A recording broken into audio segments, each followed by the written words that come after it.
is LBC from Global, leading Britain's conversation with Nick Abbot.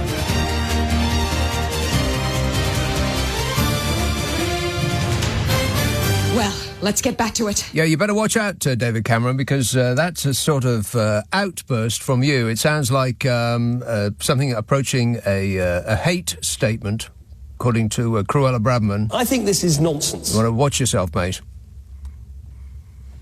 These are texts and tweets from last night. Shane texts, if we remove all of our pets, we can burn more fossil fuel. It's a fact that dogs and cats make up a quarter of agricultural greenhouse gas emissions. Yeah, well, we're no longer interested in facts on this show, Shane. We're all about feelings now, baby. Plus, mostly it's people who are in the living room and the dog's by the fireplace, and one of the human beings in that room has a small personal explosion, and then they blame it on the dog. It's mostly that. Facts my eye. Paul says, Rishi Sunak doing a 36-hour fast. Are we sure he didn't mean 36-hour fast? It's longer than that. It seems to be going on forever. Tristan texts, Sunak calls for not eating... Sunak calls not eating every day fasting. What makes him so special? Some of us are doing that too. Only we don't have a choice, says Tristan. And Dave says, are you aware you keep calling Twitter? Elon will not be a very happy I can't read anything anymore. Dave, have you heard? Dave says, are you aware you keep calling Twitter? Elon will not be a happy trillionaire. I don't care. He can call it whatever he wants. It'll always be Twitter to me, just like it'll always be the NatWest Tower, and it will always be the Post Office Tower. Hull. Hello, Charles. Oh, hi, Nick. Straight in. Yeah, it's about, the peerages that were given this weekend. Yeah. Oh, you see, 2 points. Also, weren't they given when the House of Commons went into recess? Mm-hmm. Well, so did you know one of them is 26 years old? Yeah. And I think her name is Anushka. It starts with an A and things. But I think I missed out when I was 26. Maybe you missed out when you were 26. Yeah, I've been 26. Where's my funny name and a badge? Well, exactly. See, I mean, don't they get paid more than $200,000 a year to be a life peer? No. Oh, how much do they get paid? Well, Sorry. It very much depends on whether you include the amount that they would have to earn, because it's tax-free. See, I think it's like 300 and odd quid a day. All they have to do is pop their head around the door and say, "Cooey, I'm here," and then they can slope off and have lunch for the rest of the day, and we pay them for that. They get a subsidised meal and subsidised drink. Booze. And they claim about 350 odd quid per day tax-free. That's the crucial part. So it does work out about, I don't know, getting on for 150 plus a year, 150 grand a year, something like that, for doing absolutely nothing. Right. Well, that brings me to the second one. Yeah. You see, the second one, he's a conservative donor, the donor class. Well, aren't they all? And he gave 30,000. But I thought, hang on a minute. That doesn't sound like enough to me. 30,000, that is nowadays. Nothing these days. And I thought, I thought, I know what I'm going to do, because I'm not signed up to any political party. Right, so what I'm going to keep it quiet between you and me. What I'm going to do, I'm going to join the Conservative Party, and I'm going to donate £30,000, and then I'm going to jump up and down in front of the Prime Minister. I've just given you £30,000. OK, you don't get a seat in the House of Lords for that, Charles, but you could perch on the end of a bench. That's as good an offer as you're going to get. Thanks for that, mate. Done a lot of thinking. Borderline listener with material. Oh, no. Tristan, Dave says, if the WEF, the WEF, the World Economic Foundation, get their way, we will all be eating insects. Yeah, that's right. That would be their way, yeah. A conspiracy theorist... Buzz text, well, you know what? It's not a bad idea. I mean, I don't actually like it myself, but the number of animals on Earth that do survive by eating just that, insects, are, well, there's more of them than there are of us. So it's got to have something going for it, if not necessarily taste. But it's just one of those things that we have grown up not to eat. There's no rhyme or reason to it. I mean, you know, we eat falafel, whatever that is. Chrissy texts, this is in relation to last night. You were on form tonight. You need to be stuck in traffic and accosted by weirdos and inconvenienced and angered more often. I know that whining isn't your thing, but you should try it to release tension. Whining? Who, me? Whinging and whining and moaning. I was thinking about that guy that knocked on my window last night, and I was wondering, is it possible that he was a police person? Because he was very, very young, and he didn't look like a homeless person. He looked, sort of well-presented. And if you missed any part of this super show last night, then I went through this long period of moaning about getting stuck in a traffic jam for a whole hour and, those temporary traffic lights and blah, blah, blah. On and on and on I went. Boring! And then right at the end of it, as though to put the cherry on the cake, somebody tried to accost me while I was in my own vehicle. I was standing at a red light and I heard... somebody rapped on the passenger side window and made the motion for me to turn the window, to press the button that lowers the window. How lazy are we, by the way? We've got a button to open the window. I mean, it's just there, for crying out loud. I mean, OK, so it's on the other side of the car, but the one that's on the side that you're actually sitting in, we can't be bothered to open the window. Kids, you're not going to believe this, but people used to open the window manually, using their own hands. Incredible. But anyway, he motioned me to put the window down. I wasn't going to do that. And I said, what do you want?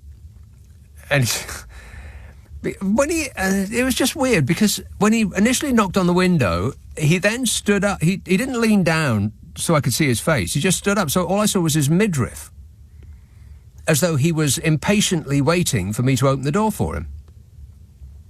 And he said, where are you going?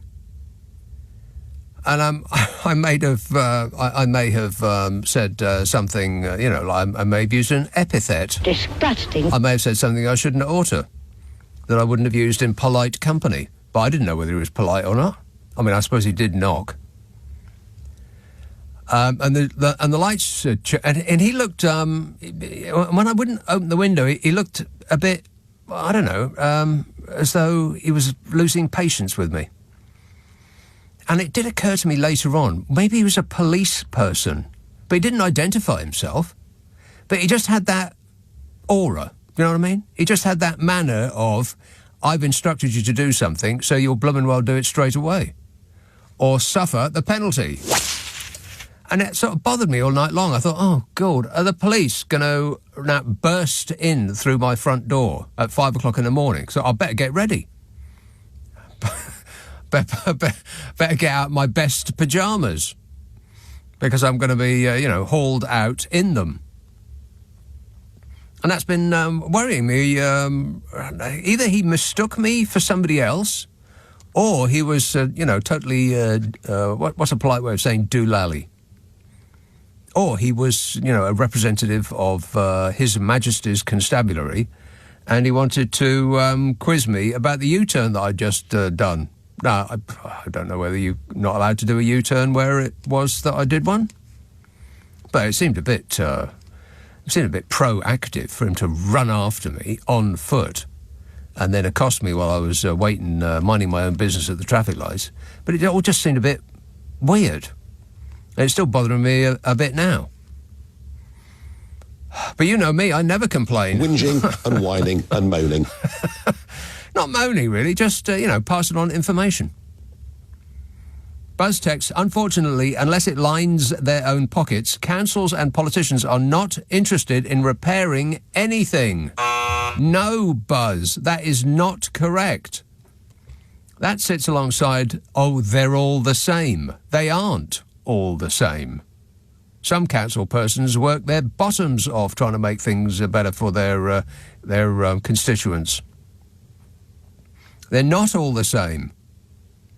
This is the problem now with people like... Wait a minute. Mr. Blobby. He has poisoned people's minds to the extent that they do think that everybody is the blooming same. Everyone in politics is, out for themselves. Because he absolutely was. The great big greedy nincompoop. Yeah, the great big greedy nincompoop has soured the public's relationship with politics in this country. Because before him, it wasn't that bad. I mean, we didn't think the best of them. With good reason. I think this is nonsense. I mean, I keep saying it, but the last serious person that ran this country was Gordon Brown. And ever since him, it's just been a catastrophic clown show. So you might think that if that's the only information that you had to go on, that, yeah, they are all the same. But they aren't, Buzz. And that's the kind of talk that will prevent younger people from going out and voting. Because they're easily persuaded that they're all the same. Because, they're not switched on and hip and with it like we are. They don't follow all this stuff. Couldn't care less. They're too busy doing the disco dancing. And interfering with each other's clothing. Disgusting. Awful. So they will be persuaded that they are all the same. And you don't need to go out and vote. So just wipe that thought from your mind, Buzz. By the way, there's new polling. I'm very, very excited to see the polling when it comes out because, it usually tells me something that I want to hear, which is, relatively unusual. I'll just zip past this one. I'm going to say the B word. Oh, no. The public's perception of Brexit, latest polling. A success, 13%. 13%, Smug. I don't know anything. He doesn't know anything. Neither one thing nor the other, 27%. A failure, 57%. 57% of the people that expressed a preference said that Brexit was a failure. 57%. Wow, that's almost 7/10. Maths fans. But how about this poll? I keep going on and on about the only demographic that's going to vote Conservative next time round are going to be the 65 pluses.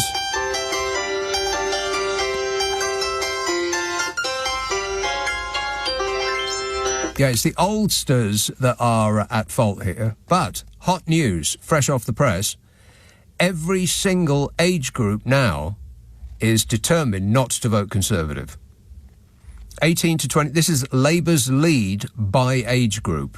And, of course, the younger you are, the more, open you are to life's possibilities and the less depressed and saddened by, what life has done to you, then the more likely you are to absolutely despise the Conservative Party and everyone who sails in it. 18 to 24s, there's a 36% lead for Labour in that age group. 18 to 24s, 36%. 25 to 34s, 28%. 35 to 44s, 26%. So it's going down a bit, but not that much. 45 to 54s, 19%. The Labour's lead over the Conservative Party, 19% in the age group 45 to 54. And then usually after the age of 54, then the Conservatives take over. But, and it's a huge, giant, wobbly butt, Bodge. 55 to 64s, Labour's lead is 12%. And, hot news, with the 65 pluses, the Labour Party's lead over the Tories is now 7%, with 65 plus.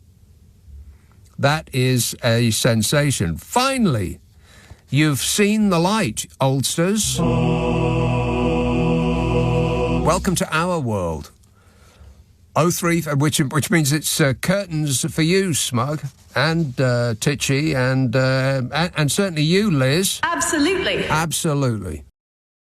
This is LBC with Nick Abbott. Call 0345 6060 973. Tweet at LBC. Text 84850. Shut up. I can't. 0345 6060 973. Crawley. Hello, Peter. Oh, hello, Mr. Abbott. How are you? Yes, great, mate. Excellent. So you just reminded me, probably about 15 years ago, I used to work in Piccadilly Circus as a recruitment consultant. It was a good job, blah, blah, blah, and we just take delivery of our new company cars, and it was a very, very nice Audi at the time. Audi. God, I know. So this is the truth. So it's Friday night, it's a bit dark. Anyway, so I got in the car. I don't think I drove very far. I was sitting in the West End, and I just pulled up at the lights, as I said to your researcher, and I was a single lad with a suit on. All of a sudden, the back door opened, and this beautiful, tall, blonde woman jumped in the car, wished me good evening, and demanded that I took her to Hornsey. It had to be Hornsey, didn't it? Hornsey. And I'm looking in the rearview mirror, and I'm like, no. And she said, well, come on then, Hornsey. And I looked at her, I turned around, and she went, oh, my God, you're not the taxi, are you? And before I could say, please stay, I'll drive you, darling, don't worry. Yeah. She got out of the car and went, like, you know. I'm changing my job right now as we speak. So, you know, being where you work in central London, it was the same week that I saw Jonathan Ross get entangled with a pigeon as he was trying to get in his wife's car. But that's another story. But listen, thank you so much. I got one last favour if I can, you know. Listening to you all for so many years, I can come in the house with the radio still on and come in, and I recognise some of the callers' voices without even knowing where they're from. So Rose, you've got people like, Ranjit as well. Straight away, I know it's him just by his voice. And with his permission, I'd like to pop up and have some chips with him one day. Well, I'll pass on your number and wish you all the best. All right, thanks a lot, Peter. 03, what was that about a pigeon? Something about a pigeon. Missed it. 0345 6060 973. Now, the guy didn't think I was a cab because there's only 2 doors on my car. Remember what kind of a car that is used as a cab has only 2 doors? That's what makes it really weird. I mean, if it was a 4-door, then I could understand it. If I was driving, one of them Honda things that all cab drivers drive these days, then I totally get it. But it wasn't anything like that. My car doesn't look like a cab. Doesn't drive like a cab. Doesn't look like a cab. Doesn't smell, sniff, or squeeze like a cab. So it's just too weird. And he wasn't like if he looked like he needed some change, then I suppose I understand that too. But that wasn't it. Just mystifying. But his attitude was what was bizarre. That he just seemed somewhat impatient with me, as though I should know what he wanted and not have to be asked to open the door or pull the window down. Because when I first said... when he said, he knocked on the window and he told me to wind the window down, I just yelled without winding the window down. I said, what? And he looked a bit put out, perturbed, as though, I was wasting his time. The whole thing was just too weird. But fortunately, the lights had changed and I zoomed off at top speed, within the prescribed speed limit. Of course. I'm a good boy, I am. Leicester. Hello, Paul. Hi there, Nick. This thing about asking car drivers to wind windows down. Yeah. I'm a regular cyclist, and I would say on most trips I do into town, which is about 2.5 miles from where I live, then a car will invariably overtake me, stop in front of me at the next set of lights. I'll catch them up, and in that time I've noticed that either a stop and or a brake and or a normal light is missing on the back. So I do the sign of winding the window down and then say... Wait. How often does it happen that the car that's just passed you doesn't have a light on the back? I would say every time I go into town. Oh, well, okay, then. Several times a week. Well, I'll suspend my disbelief. Go on. Well, you're not a cyclist, are you? Well, what's that got to do with it? I've seen cars. You do see cars, but you probably don't take as much notice of them as I do as a cyclist. Don't be daft, lad. Of course I do. I'm in a car. Of course I take notice of cars. Of course you take notice of cars, but not to the same extent as any cyclist. Any argument that you have with the sort of 1.5 tons of metal is going to be slightly different because you're in the same sort of thing as opposed to 25 kilos of bike. Yeah, but that's neither here nor there, because if somebody bounces off my bonnet, then they're going to put a dent into the bodywork. You imagine my distress. Oh, yes, indeed. Just as much as I would if I'd got a broken leg or arm or worse. Right, well, never mind about that. I'm talking about my bonnet. I don't want to know about your bonnet, Nick. Right, so anyway, you catch up to them, you bang on their window, yes. No, I don't bang on the window. I just stand back. Well, I'm usually astride the bike anyway. Yeah. Make the sign of winding the window down, good old school sort of thing, as opposed to pressing a button.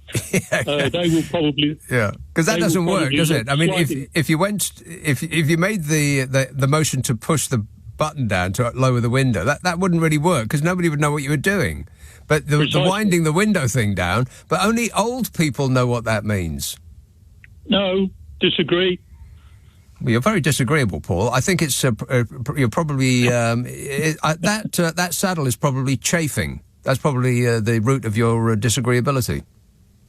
It's probably something to do with your hood as well, getting slightly dented. Yeah, I would lather your nethers with put some lotion on there and see how that works out for you. Vaseline, perhaps. Anyway, this is getting slightly away from the point. Yes, there's a point. Once you get the window down, then I just sort of say, are you aware that, whatever light it is that's not working, indicator brake or whatever, and they're usually unaware that it's not working and thankful. I doubt that too, because a little light pops up on your dashboard to tell you that your light's out, mostly on modern cars. But I'd be very cautious about that, Paul, unless you are wearing a bulletproof vest, because people will start exchanging gunfire if you bother them while they're driving. Busy never driving been along. any problem. Right, okay. And I've been doing this for probably, 10, 15 years. You've been banging on people's windows for 10 or 15... No, as I said, you're not listening. I don't bang on their windows. I make the sign for winding the window down.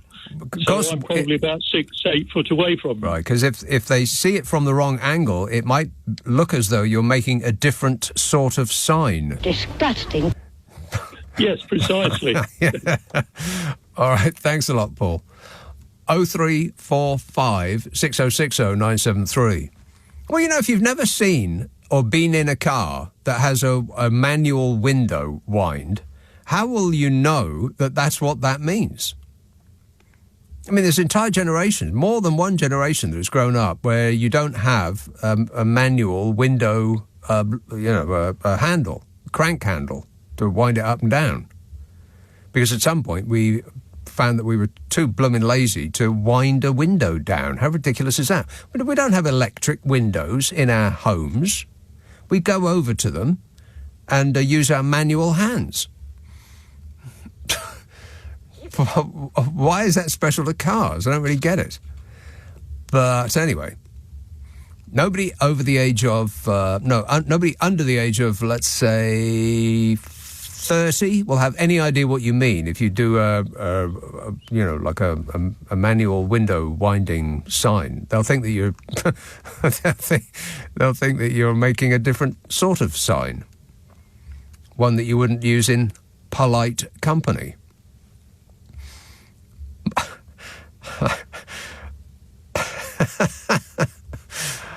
It must be mystifying for them. I mean, the amount of things that are mystifying for anybody under the age of, let's say, 30. Because we sort of forget how quickly the modern world has overtaken us. I mean, you only have to go back to, let's say, where are we now? It's 2024. So add another... So 30 years. You don't have to go back 30 years. Nobody had a mobile phone. Nobody had the internet. Nobody had a social media account. None of this stuff. People didn't really have computers in their homes. Not really. Not to the extent that they do now. People weren't shopping online. We weren't doing any of that stuff. And we had to wind our windows down with our own personal hands. You believe that? And you tell that to the kids these days, and they won't believe you. Nick Abbott on LBC. Call 0345 6060 973. Thank you for holding. Your call's important to us. Yes, John in Chingford, your call is important to us. Go ahead. Oh, really? Yeah, I hope so. Yeah, it's nice to see. He was so grumpy last night. It upset me a bit. Oh, are you going to be okay? No, I'm fine. I thought you gave Ben from Brighton a bit of it, because normally you two get on like gangbusters, and it was a bit. I think he maybe, I don't know, inadvertently rubbed out the wrong way, but I think he's the guy's a bouncer, and he always sounds so gentle and, really nice guy. I'm sure he's a bouncer, and anyway... Right, well, I'll tell you what, John, I'll send an emotional support animal over to your address as soon as we finish this conversation, because it sounds like you need someone to stroke. That would be nice. Yeah. As long as it doesn't look like Bodger or something. Anyway, I was in a great mood till you called. Go ahead. Yeah, I forgot about who passed away this week. Michael Jayston. Michael Jackson? No, Michael Jayston, Jayston, who must be one of the unluckiest actors because he missed the Bond role by a whisker, because when Roger was kind of renegotiating the contract, he was first in line actually, I think he was made a fabulous Bond. But also, how do you know that he was first in line? Well, I think he was one of the favourites to be Bond. He was pretty... right, so you're making it up. I'm not making it up. Anyway, I'll tell you something. His crew's kind of a poison chalice, because his first two leading roles, I think most actors would have sold their souls for, but unfortunately the two films had huge pedigrees, A-list directors and all the other things, but they were huge financial flops, and his crew just sort of went off kilter. And on the news, when they mentioned Michael Jayston, all they said was, he appeared in Only Fools and Horses, which is like probably the low part of his career, really. But right, I missed that because I didn't watch Only Fools and Horses, nor I don't think anything else that he was in. But what's your interest in this? You seem upset. Well, no, I was upset at Ben, poor old Ben, but I've got over that, really. I felt Michael Jayston was kind of a bit unlucky because, the two... OK, one of the big films he was in is Nicholas Alexander. I can imagine that was pretty much a dodgy thing. But what is your interest in this matter? I'm curious as to why you've called me on this. And when I say curious, that's perhaps an exaggeration. Oh, sorry. Because he passed away this week. Yeah. And the only thing they could dig up was that he appeared in an episode of Only Fools and Horses, where he was a big-time contender at one time. Exercised. He was a contender? He could have been someone? Well, no, I'll tell you, there's one of his second sort of leading role film. It's just been rediscovered by the French. It was a very sweet romantic rediscovered comedy. By the French. I have absolutely no idea what this is. Apart from the person that you're talking about, I'm mystified as to why you're telling me this. Why are you telling me this? Well, because he passed away this week. Okay, all right. Okay. Well, I'm very, very upset about that, John. I didn't know he was ill, or I didn't know of his existence previous to you telling me. And now I'm just absolutely beside myself, distraught. But thanks for the good news, the bad news there, John. Does anybody have any idea what that was about? No. I don't know. It started with a complaint about last night. Then he was talking about somebody called Ben in Brighton, and I don't know. It just went all weird from then on. I'll sum up that call for you. John texts, with all this dentist carry-on, I remember growing up in Glasgow in the 1960s, and as I remember, all the adults only ever made 2 visits to the dentist in their lives. The first one was to get all their teeth out, followed by a second visit a few weeks later to get their false teeth in. It all seemed very efficient and seamless. Obviously, you never had to worry about the dentist for the rest of your life. Sorted, says John. Yeah, Titchy Suit Size went to the dentist. He visited a dental practice to promote the government's recovery plan for NHS dentistry. Titchy Suit Size went out to meet normal people. What could possibly go wrong? Well, the experts in charge of moving Titchy Suit Size around to make him appear like a real human being chose, as a way of illustrating this government's plan to revive NHS dentistry, a dentist that is not taking on any new NHS patients. I mean, it's like a sitcom at this point. You know, one of those unfunny British sitcoms that are still on long after they should have been cancelled. So Fishy Sunak went to have his picture taken with, whichever person was willing to be in the same room as him while smiling.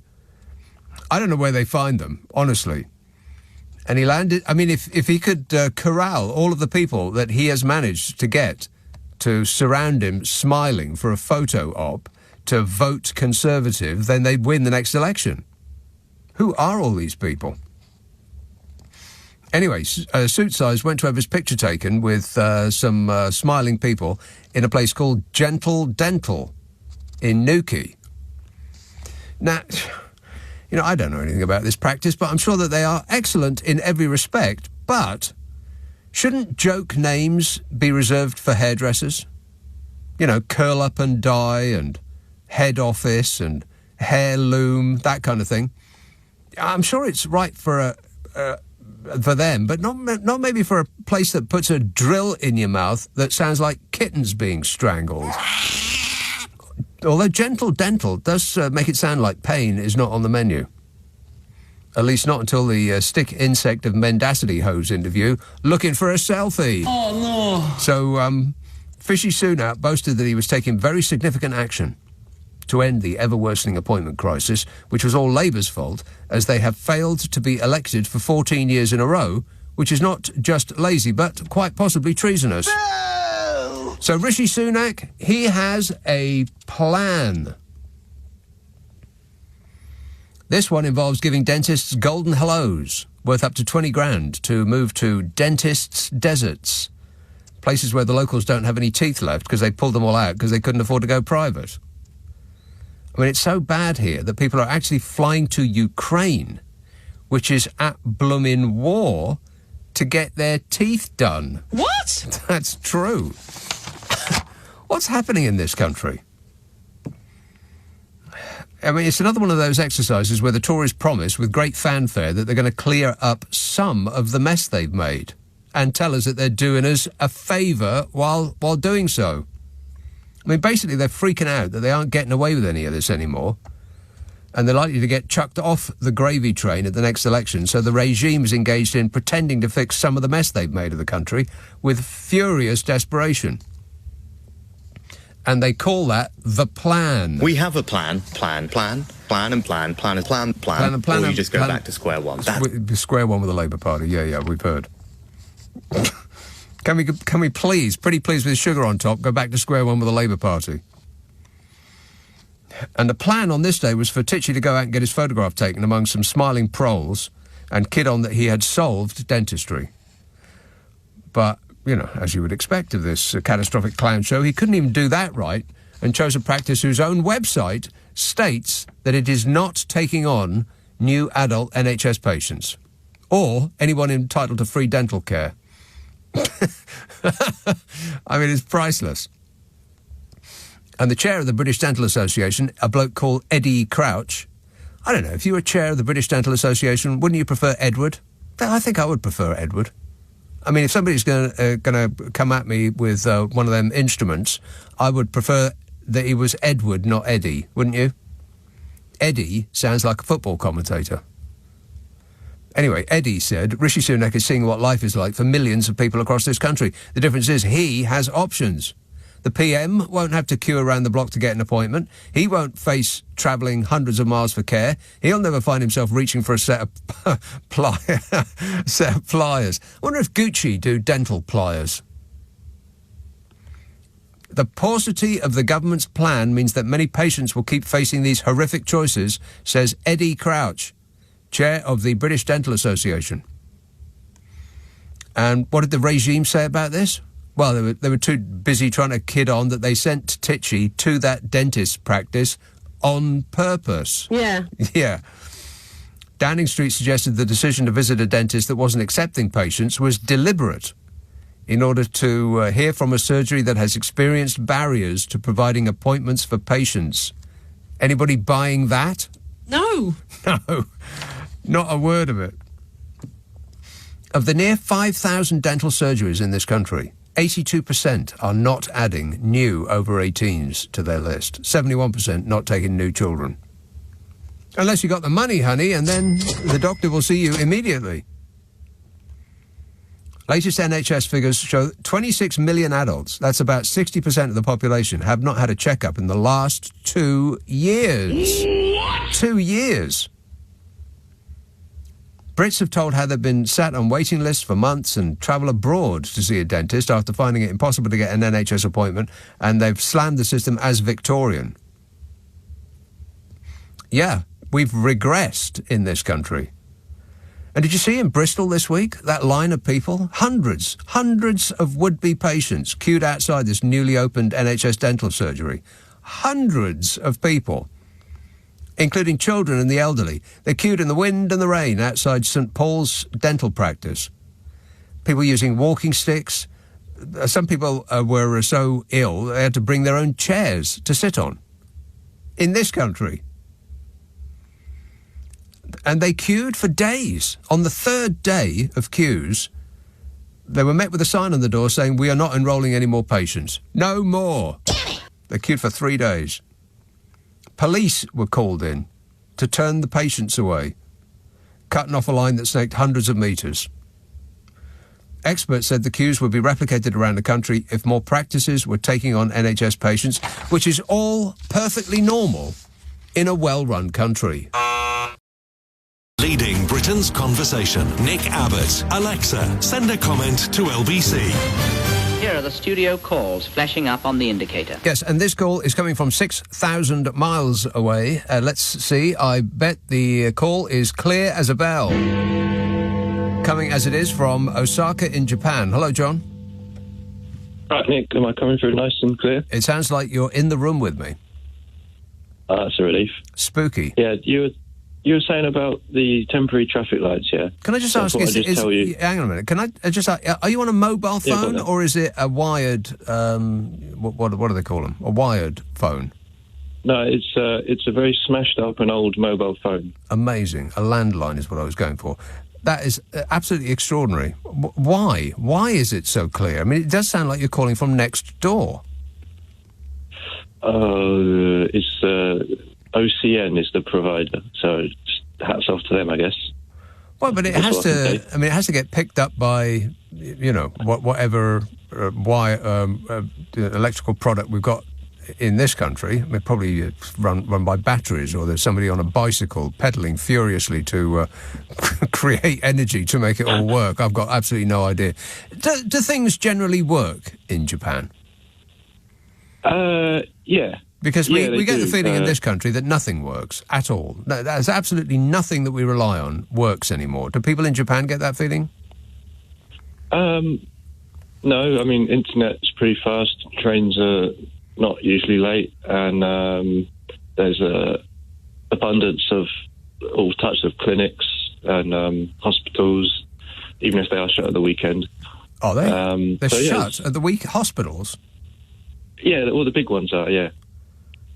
So, well, what happens to the patients? there's one or two in the whole city that are kind of like emergency ones, so they're just sort of always going. But like a sort of regular hospital, and all the clinics, they'll shut. Right. Oh, okay. Yeah. Well, that's the same here. Right. Okay. Right. That makes sense. But I did go to one which was like a big hospital, and that one, I got there at 6 p.m. on a Friday, and they said, "Oh, so we're just closing," and that did surprise me. So they said, "If it's bad, go to the emergency hospital like down the road." Did you just say that they said, so we're just closing? Yeah? Is that what you just? That's what you just said. I don't know what I said. Sounded like it. That's exactly what you said to me. Which sounds, borderline like a hate crime there, John. So you better be on your best behaviour as we carry on. Go ahead. Oh, yeah. Well, okay, so about these temporary traffic lights, yeah. So what they have here is for pretty much all temporary traffic lights, and even for some permanent traffic lights, they have a set of traffic light bouncers or traffic light hosts. I don't know what you want to call them. Really? But, so, at runways, you get people with these like glowing sticks, right? Yeah. And they wave them. Yeah. And they say, "Come here, come here." Mm-hmm. So it's kind of the same thing. There's like a man with a glowing stick who stands next to a temporary traffic light, and then when it's red, he kind of holds it up to say stop, and then when it goes green, then he kind of waves you through. So you can you know how it works. And I went one that seems that seems a bit over the top. I mean, it sounds like it would work, but it seems like it's a bit. It's underlining the colour. Don't you get colours? Red, green. Yeah, well, I know what that means. It's jobs for the boys, isn't it? It's Right. like old men that have retired and they're sort of they want something to do, so get them out with a stick and keep them happy. I think it's the general idea. Right. And then in downtown, it's like there's a massive crossing where probably thousands of people cross at once, and when it takes it's a long time between when it's green. So a lot of people they'll try and run if it's like flashing and about to go red, or even when it's just gone red. A lot of people just try and run through. Yeah, and obviously that's a bit of a problem for cars. So in that case, I kind of understand why they have the bouncers there. They kind of like block it, and then they kind of they put their hands up and reduce people going through. Yeah, but the other one I was at the other day was a quiet mountain road. And totally unnecessary to have this guy there. But I was on my bicycle actually, and because I was just on my bicycle, I had a little chat with him, the guy there, and he was really friendly. And I said the other day, this was last summer, so it was really hot, and he was wearing this uniform and a helmet. So I said I felt bad for him, because it's about 40 degrees and very humid. And he also told me, watch out for the sap from the trees on this hillside here, because if it falls on your skin, it's poisonous. Oh, right. So that was that was a nice bit of information, a nice bit of human contact. Good to know. And also the time passed really quickly. Before I knew it'd gone green. So I appreciate how it's like a host. It's like, welcome to this traffic light. I hope you have a pleasant time here. And on you go.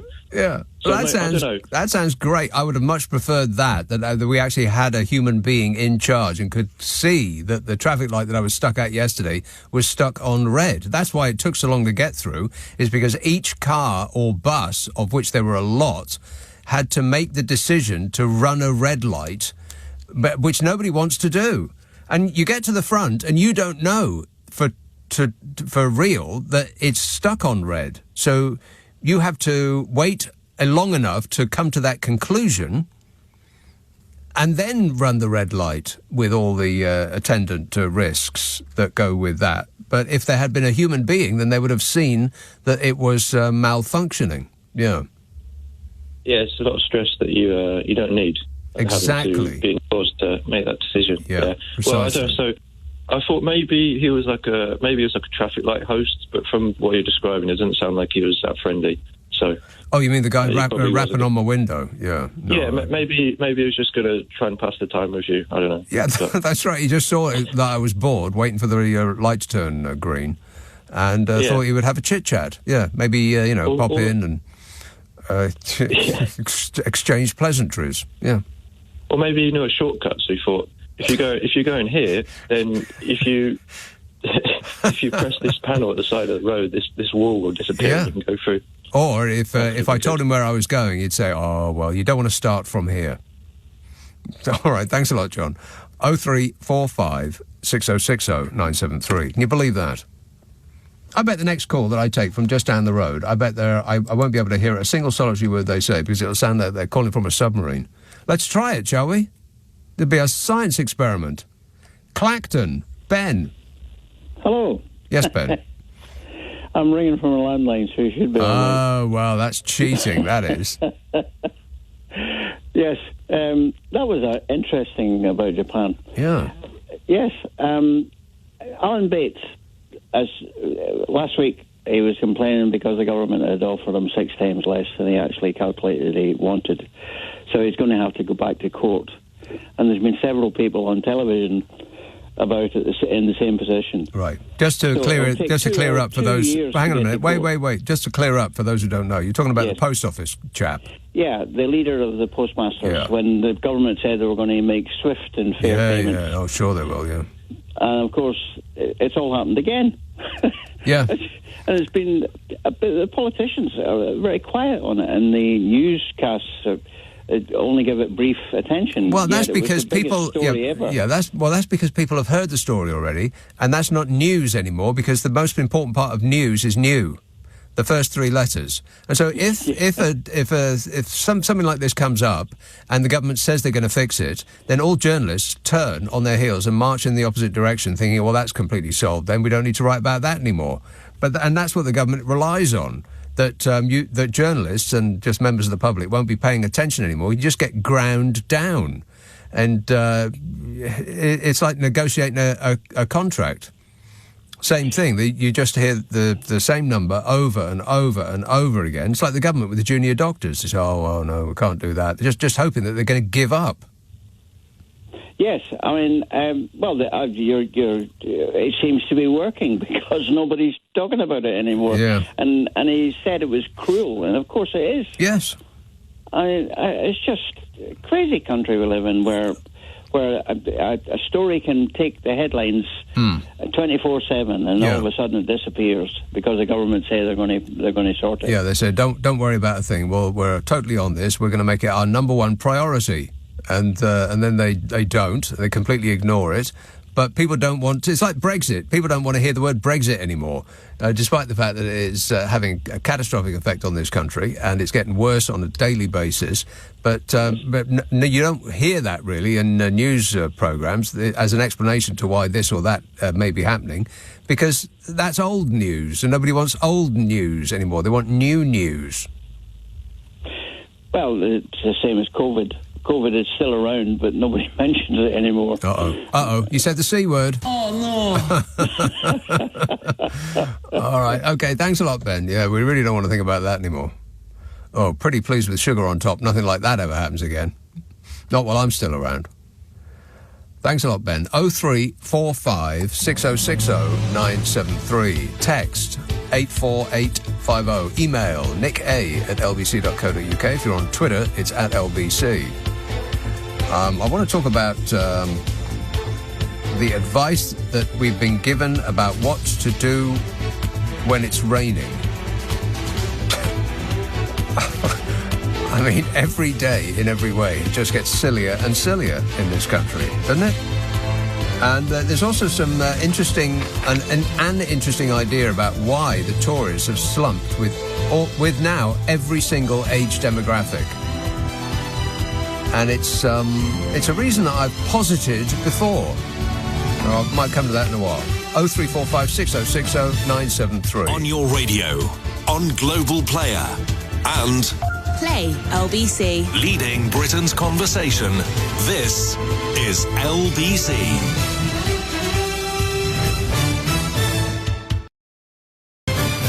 This is LBC from Global. Leading Britain's conversation with Nick Abbot. Hello, everyone.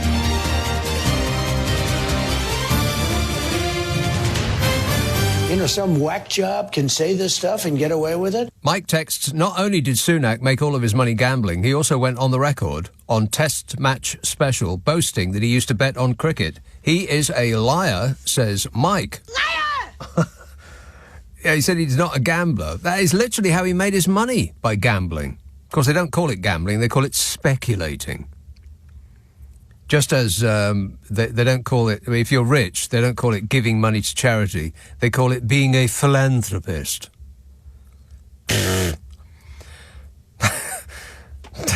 On that subject, Nick texts 10 points. 1, he came from an NHS family. 2, he worked in his mum's pharmacy. 3, suffers from temporary amnesia. Suffers from amnesia? No, I don't recall, and I don't recall. You know, I can't specifically recall. Can't precisely recall. No, I don't remember. But I don't precisely. I can't remember it precisely. I can't precisely recall that. I don't recall the precise timing and the date, and I don't remember specifically. I don't precisely remember that. I don't recall. I don't recall I can't comment on the particular. Yes, I mean I don't recall seeing. I said I don't recall. Yeah, I can't recall this. That's all I can recall. That's all he can recall. He suffers from temporary amnesia. 4, makes illegal things legal by telling us that they are legal. Yeah, like magic. He makes sure Tunbridge Wells gets its fair share of the pie. He saves the average citizen £5,000, £10,000, £15,000, or just a lot of noise and numbers signifying nothing. And 1, 2, 2. I don't think we need to hear the rest of it. He's going to get it wrong. I know he is. He has reasonable grounds to instigate legal action against his tailor. He's in talks with Bet Victor to replace Harry Redknapp in them radio ads. He does his bit to reduce traffic levels by making 20-minute flights everywhere. And he has an instinct for what is the public's number one priority. It's the country's number one priority. It's my number one priority up and down the country, and that will be our focus. He's the president. He's the Prime Minister of this country. Can you believe that? It's just too annoying, isn't it? St Albans, Phil. Hey, Nick. How you doing? Good, thanks. Good stuff. So, a while ago there was a caller that people suspected might have been Dom Jolly. Do you remember that? Vaguely. Okay, anyway, don't worry about that. So I think what happened was Dom Jolly heard that conversation and then created a character called Jonathan from Harrow. You know, the guy who's not racist, he's not homophobic, he's not gay, just like sort of assessing young men on the street, that guy. Yes. And so I reckon Dom Jolly heard and was like, I need to create the craziest guy in the world. Who can I create? Yeah, I'm not sure about that. Okay. Because he called last night, and I go back and forth thinking either it's an act, or in which case it's a very good one, or it's not an act, in which case, I don't know, maybe social services should get involved. And I just don't know. I just don't know which is which. Although, having said all this, I do one of the podcasts I do is called the Nick Abbot Habit, and the last one that came out last Monday had what I believe is a crank call, and I think it's. Now, I didn't know it at the time. I just knew that it was. I was just having fun with him at the time, but then subsequently, when I was editing it to release it on Monday, I thought, you know what? Is that Chris Moyles? I heard that one. Yeah. Yeah. So if you want to express an opinion, if you want to hear what I think is a crank call from a radio star on an old show of mine, then it's on my Best Of podcast, which comes out on a Monday. It's called the Nick Abbot. We all listen to that, Nick. All right. Well, hang on. I'm just doing a plug. Wait a minute. I'm plugging it. The Nick Abbot Habit, and it comes out on a Monday. It's on Global Player, and the last episode had that crank call in it, and it's actually pretty funny. Or maybe he's Jonathan from Harrow, Chris Moyles. Yeah, I doubt it. No. One more thing, if I may. Yes. You know your Brexit arch nemesis. Which one's that? Back in the day, Brian Stockton-on-Tees. Yeah. He comes up. He comes up. He's gone very quiet. He comes up every now and again. No, he doesn't. Not on the show. On the Best Of, on that podcast that I do, the Nick Abbot Habit. Of course, but he never calls anymore. No, well, it's because I didn't put him on anymore. Oh, so he does call, but you don't put him on? Not anymore. I think he's got the message. Well, I mean, it's tied in with Brexit going south, and he doesn't call anymore. Well, you know what? I just heard the same call over and over and over and over again, and he was annoying every single time. I just couldn't take it anymore. So that's that. So just to clarify, are you saying that he doesn't call anymore, or he does call and you don't let him on? He doesn't call anymore because I didn't let him on.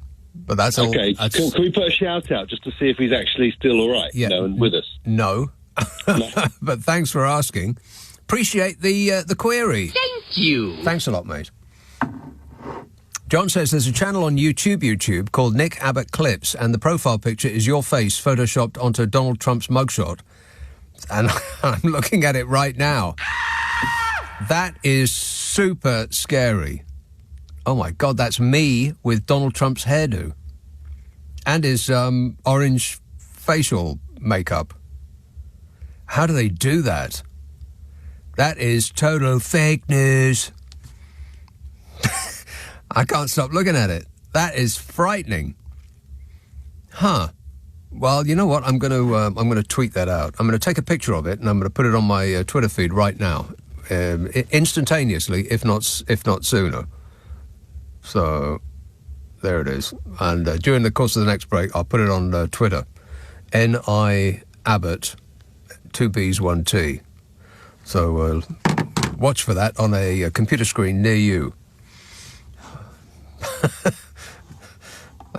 The stuff they're doing, it is actually quite frightening.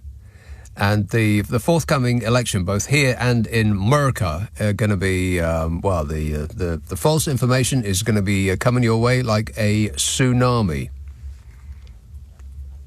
Be very alert. Let's see now, who's been waiting the longest? Sam Badge. Hello, John. Hi. We keep getting told out we're the 5th richest country in the world. 6th. And yet our government keeps pleading poverty. Yeah. We can't afford this, we can't afford that, we can't this, that and the other. Yeah. I mean, are we the 5th richest country in the world, or 6th. are we just Pardon? 6th. Well, the 6th. Does it really matter? No. Well, we're not. Not really. It doesn't matter to us poor dopes who pay taxes, because it doesn't matter how rich we are, we ain't seeing none of that money.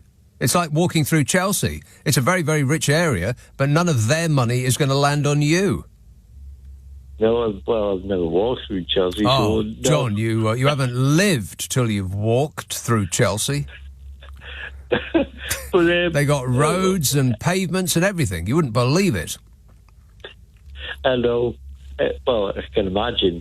Not that I know, but why doesn't somebody say to them, well, if we can't afford this and we can't afford that, why do you keep telling us we're so well off?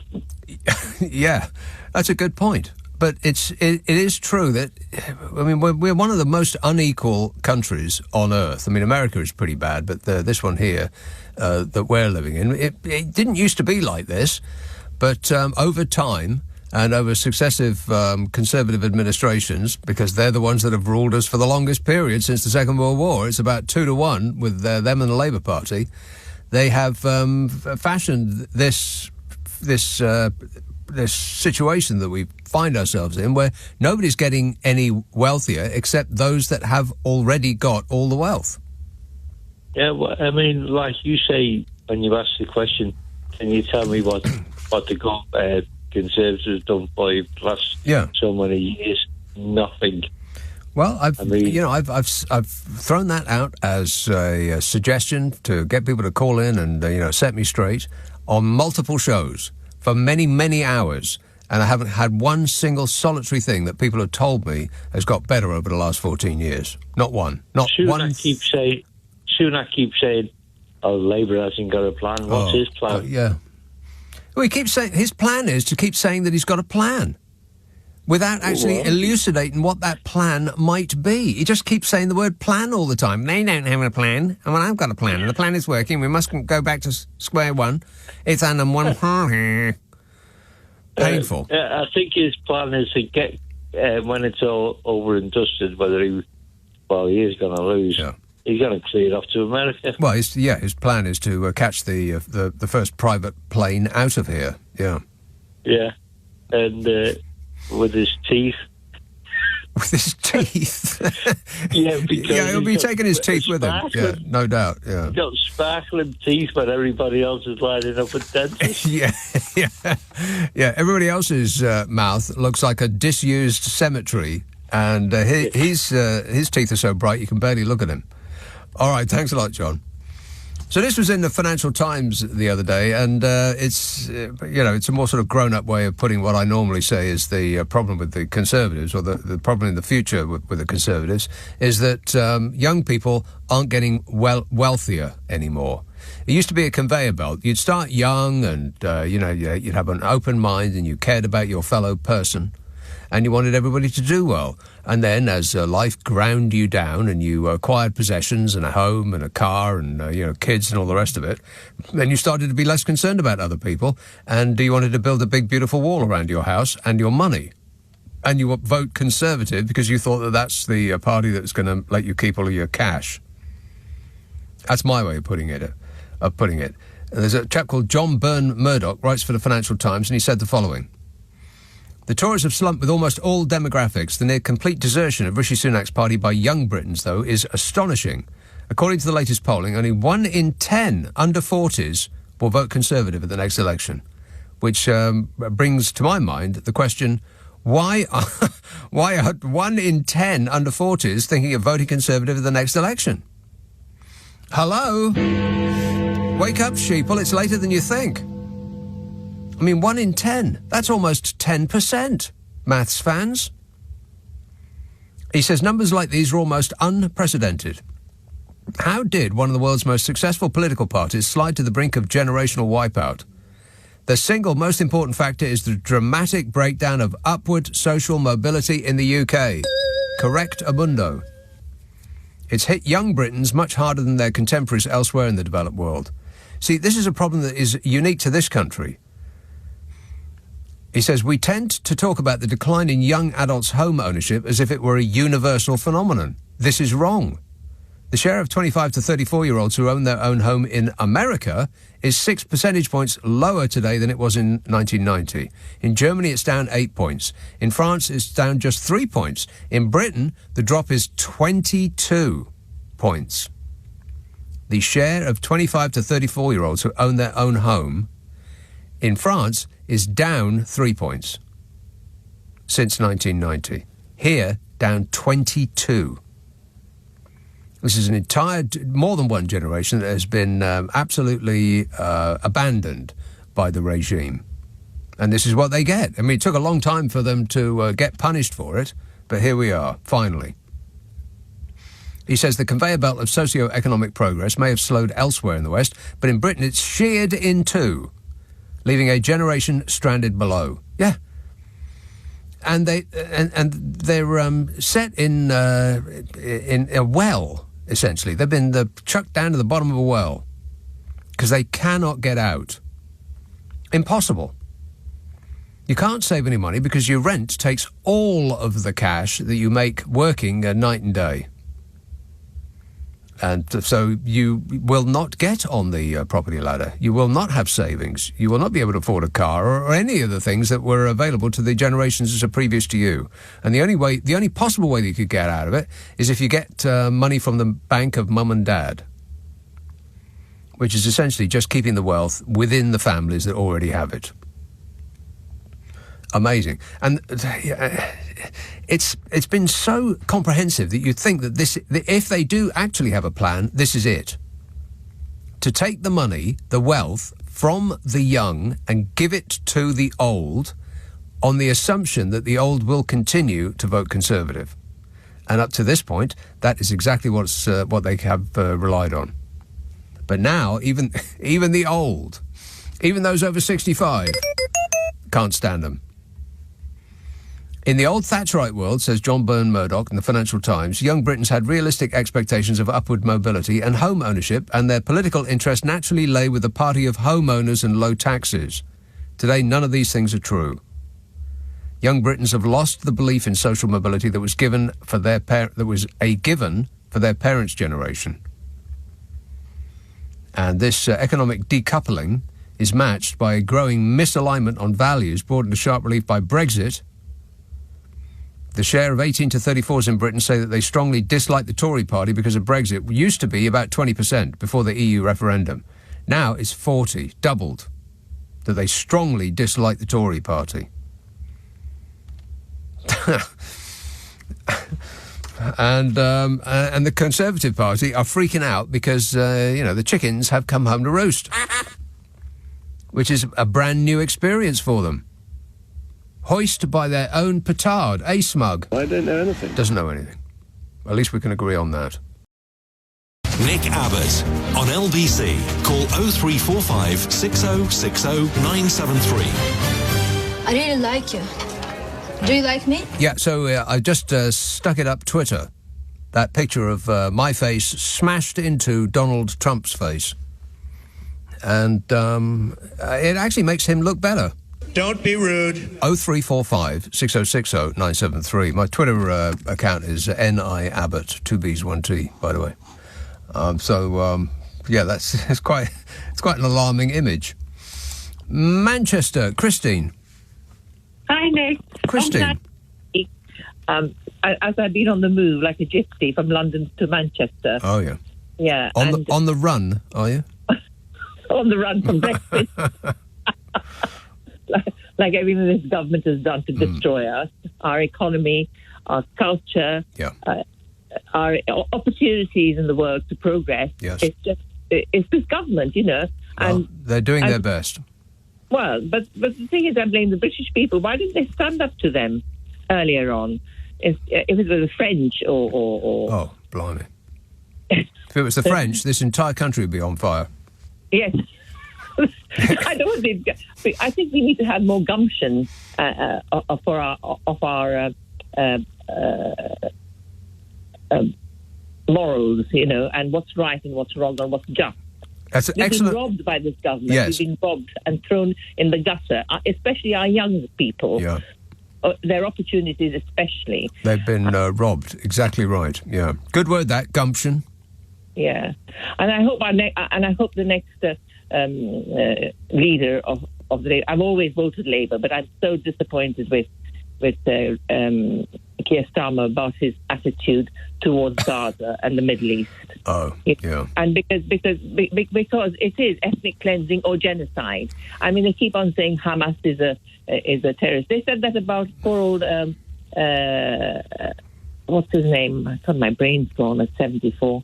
74 years old. Yeah. Yes. Nelson Mandela.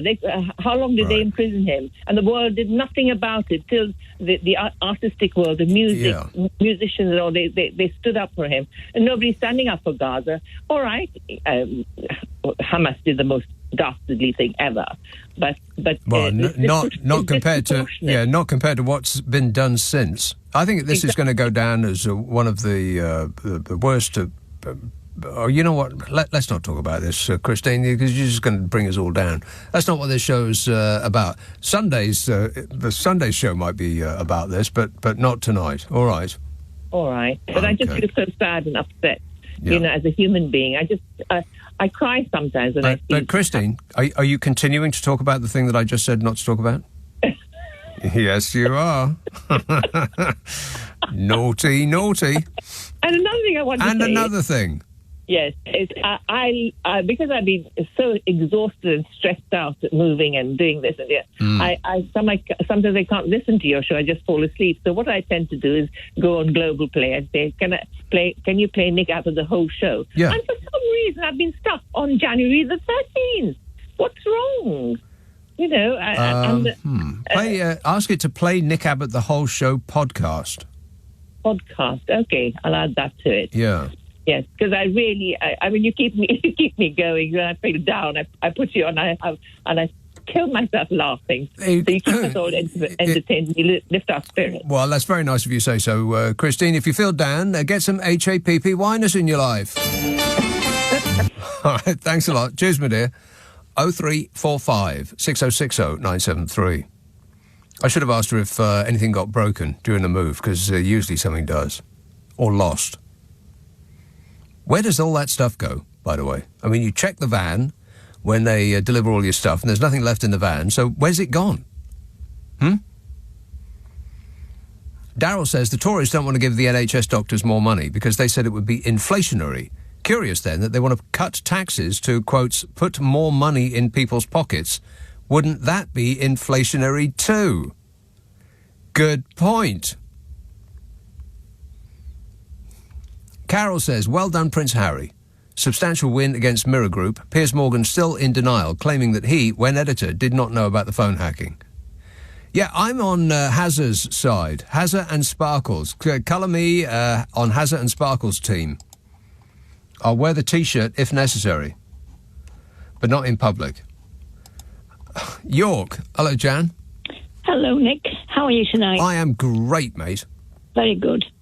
Now, a few weeks ago, you were talking about cars and how they all look the same nowadays, weren't they? Yeah, they do. Boring. I go a bit further and say they're all pretty ugly. Don't you think? There's a different sort of car that's come out just lately, and it looks like a car from the future. And that's all these electric cars with they use like long LED strips instead of lights, and they do look like somewhat futuristic. But that is relatively recent. Other than that, they just don't have any character about them. Every now and again you'll see an old car go by. Like I saw an old Triumph. I saw a Triumph Stag the other day. Oh, yeah. Oh, I almost stopped my vehicle to take a picture of it. It was marvellous. And, you know, you'll see stuff like that. An old Scimitar I saw the other day.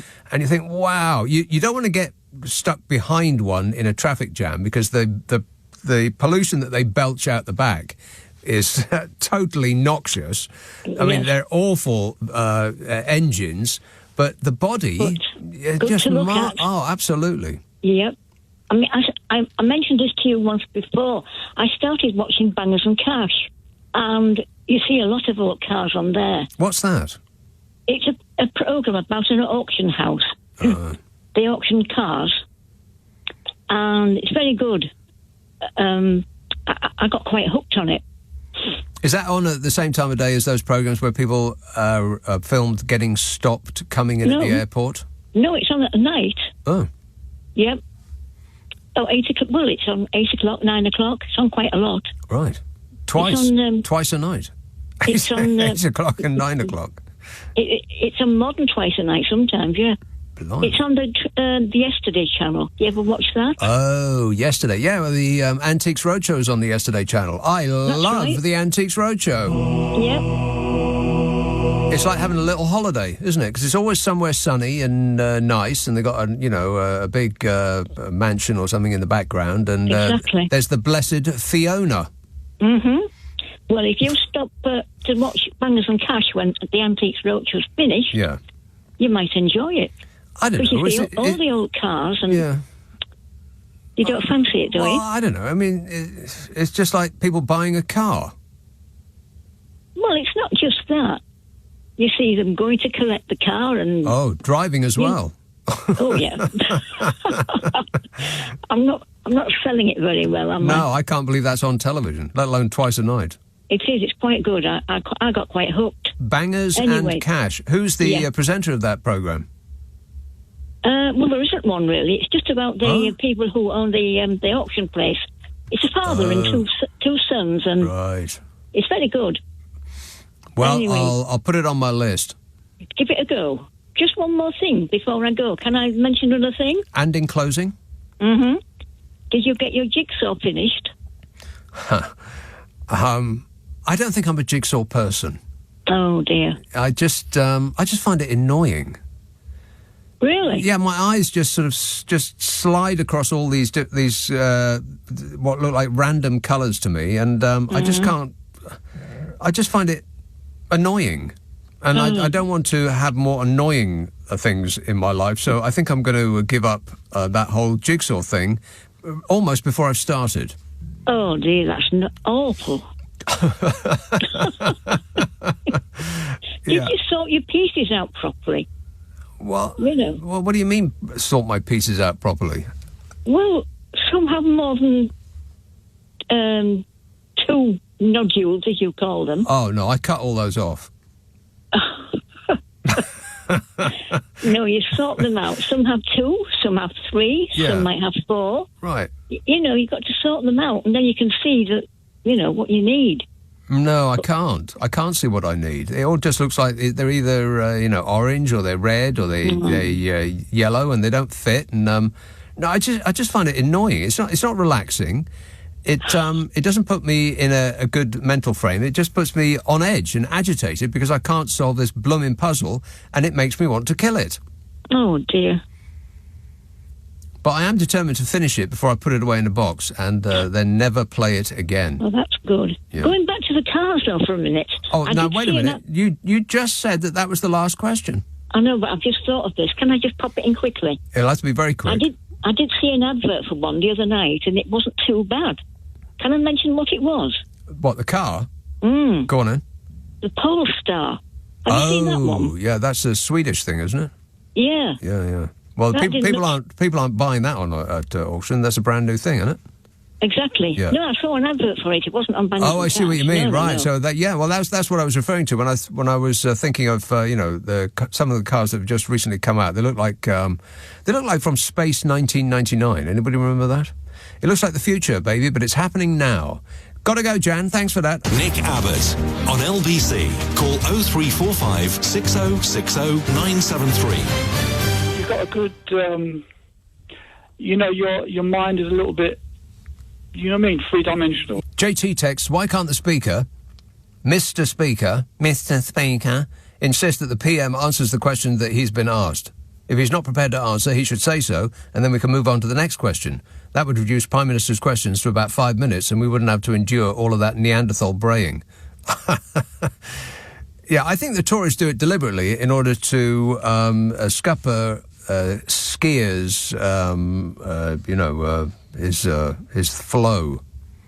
Because the Speaker batches up every time, the Tory benches are in disarray and they're all yelling their faces off like a bunch of drunks, essentially. Perhaps they are drunk.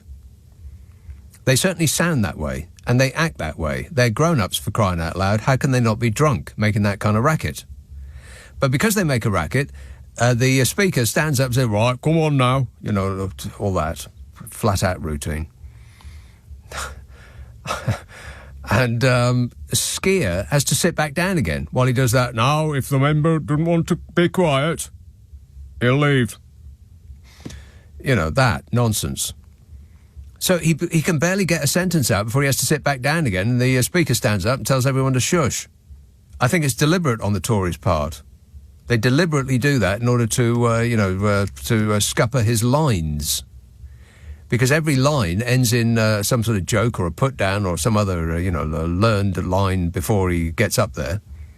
And he's building up to a joke.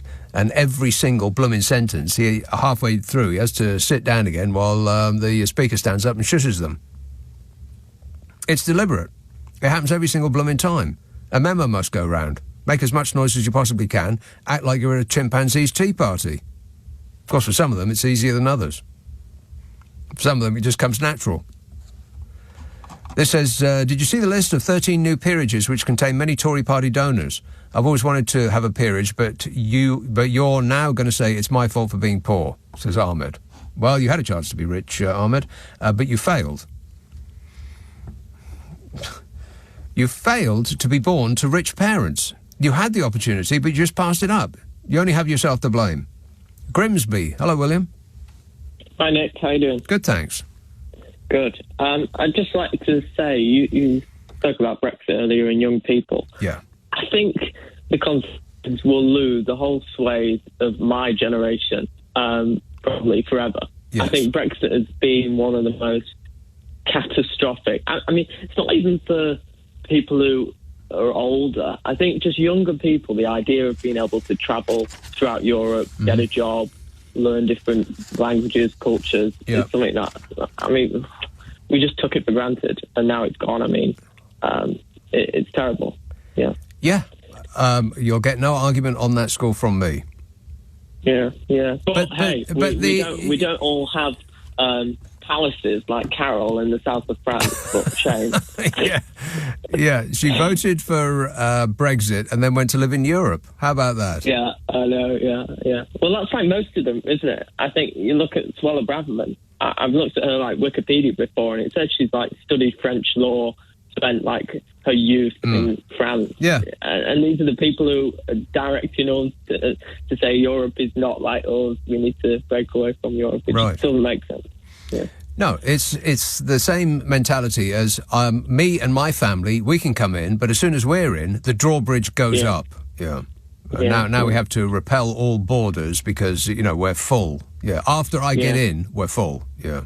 Yeah. Well, we need to be careful, Nick. We'll be sent off to Rwanda if we talk any more nonsense like this. Well, in Rwanda, you could probably get an appointment with a dentist, so... yeah. Don't knock it. Yeah. All right, thanks a lot, William. 0345 6060 973. He's talking about Carol McGiffin, by the way. Yeah. With whom I do a podcast called What's Your Problem with Nick and Carol. Oh, right, yeah. Now, the idea is that it's a dilemma-solving podcast, so we do need your dilemmas in order to solve them. Send them to the following address, nickandcarol@global.com, NICKANDCAROL @global.com, and prepare for total satisfaction. Oh, right, yeah. It's on an internet near you. It's on Global Player, of course, and it's called What's Your Problem with Nick and Carol. Comes out twice a week now. It's a very, very popular thing. It's there's 200 or more episodes up there that we've done already, and it is a laugh. I mean, if you've got an hour or so in the week, or 2 hours now it's on twice a week, then and if you wish to be amused, sort of taken out of this constant diet of misery that we've got on the news, then I think it'll be right up your alley. Try it. You might like it. What's Your Problem with Nick and Carol?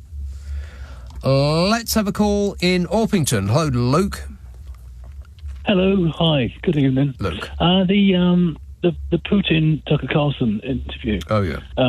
Something that people aren't talking about much, but I observed it, was his health. I don't know if you've heard anything about his health, about Putin's health. His health?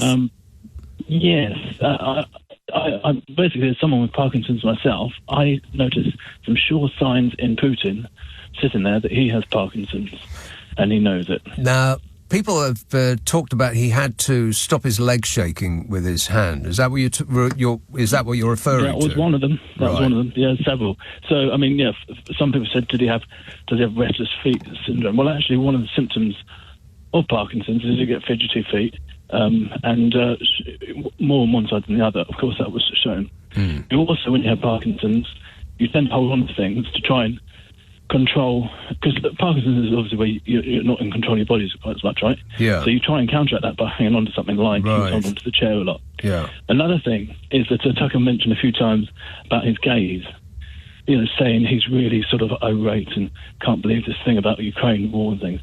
Actually, that may be the case, but it's amplified more with Parkinson's, and he would have had a stare, sometimes, different times a day. Another thing was he kept on fidgeting, okay, and which is with his hands and things. That's to remind him that he's in control, or try to remind himself, especially over 2 hours. It's a long time. Yeah.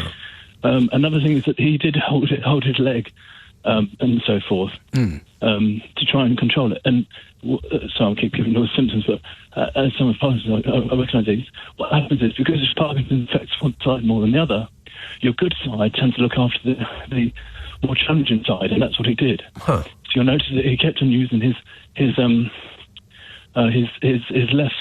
his right side. No, his right side, which is less affected, I noticed. Yeah. To look after his left side. Right.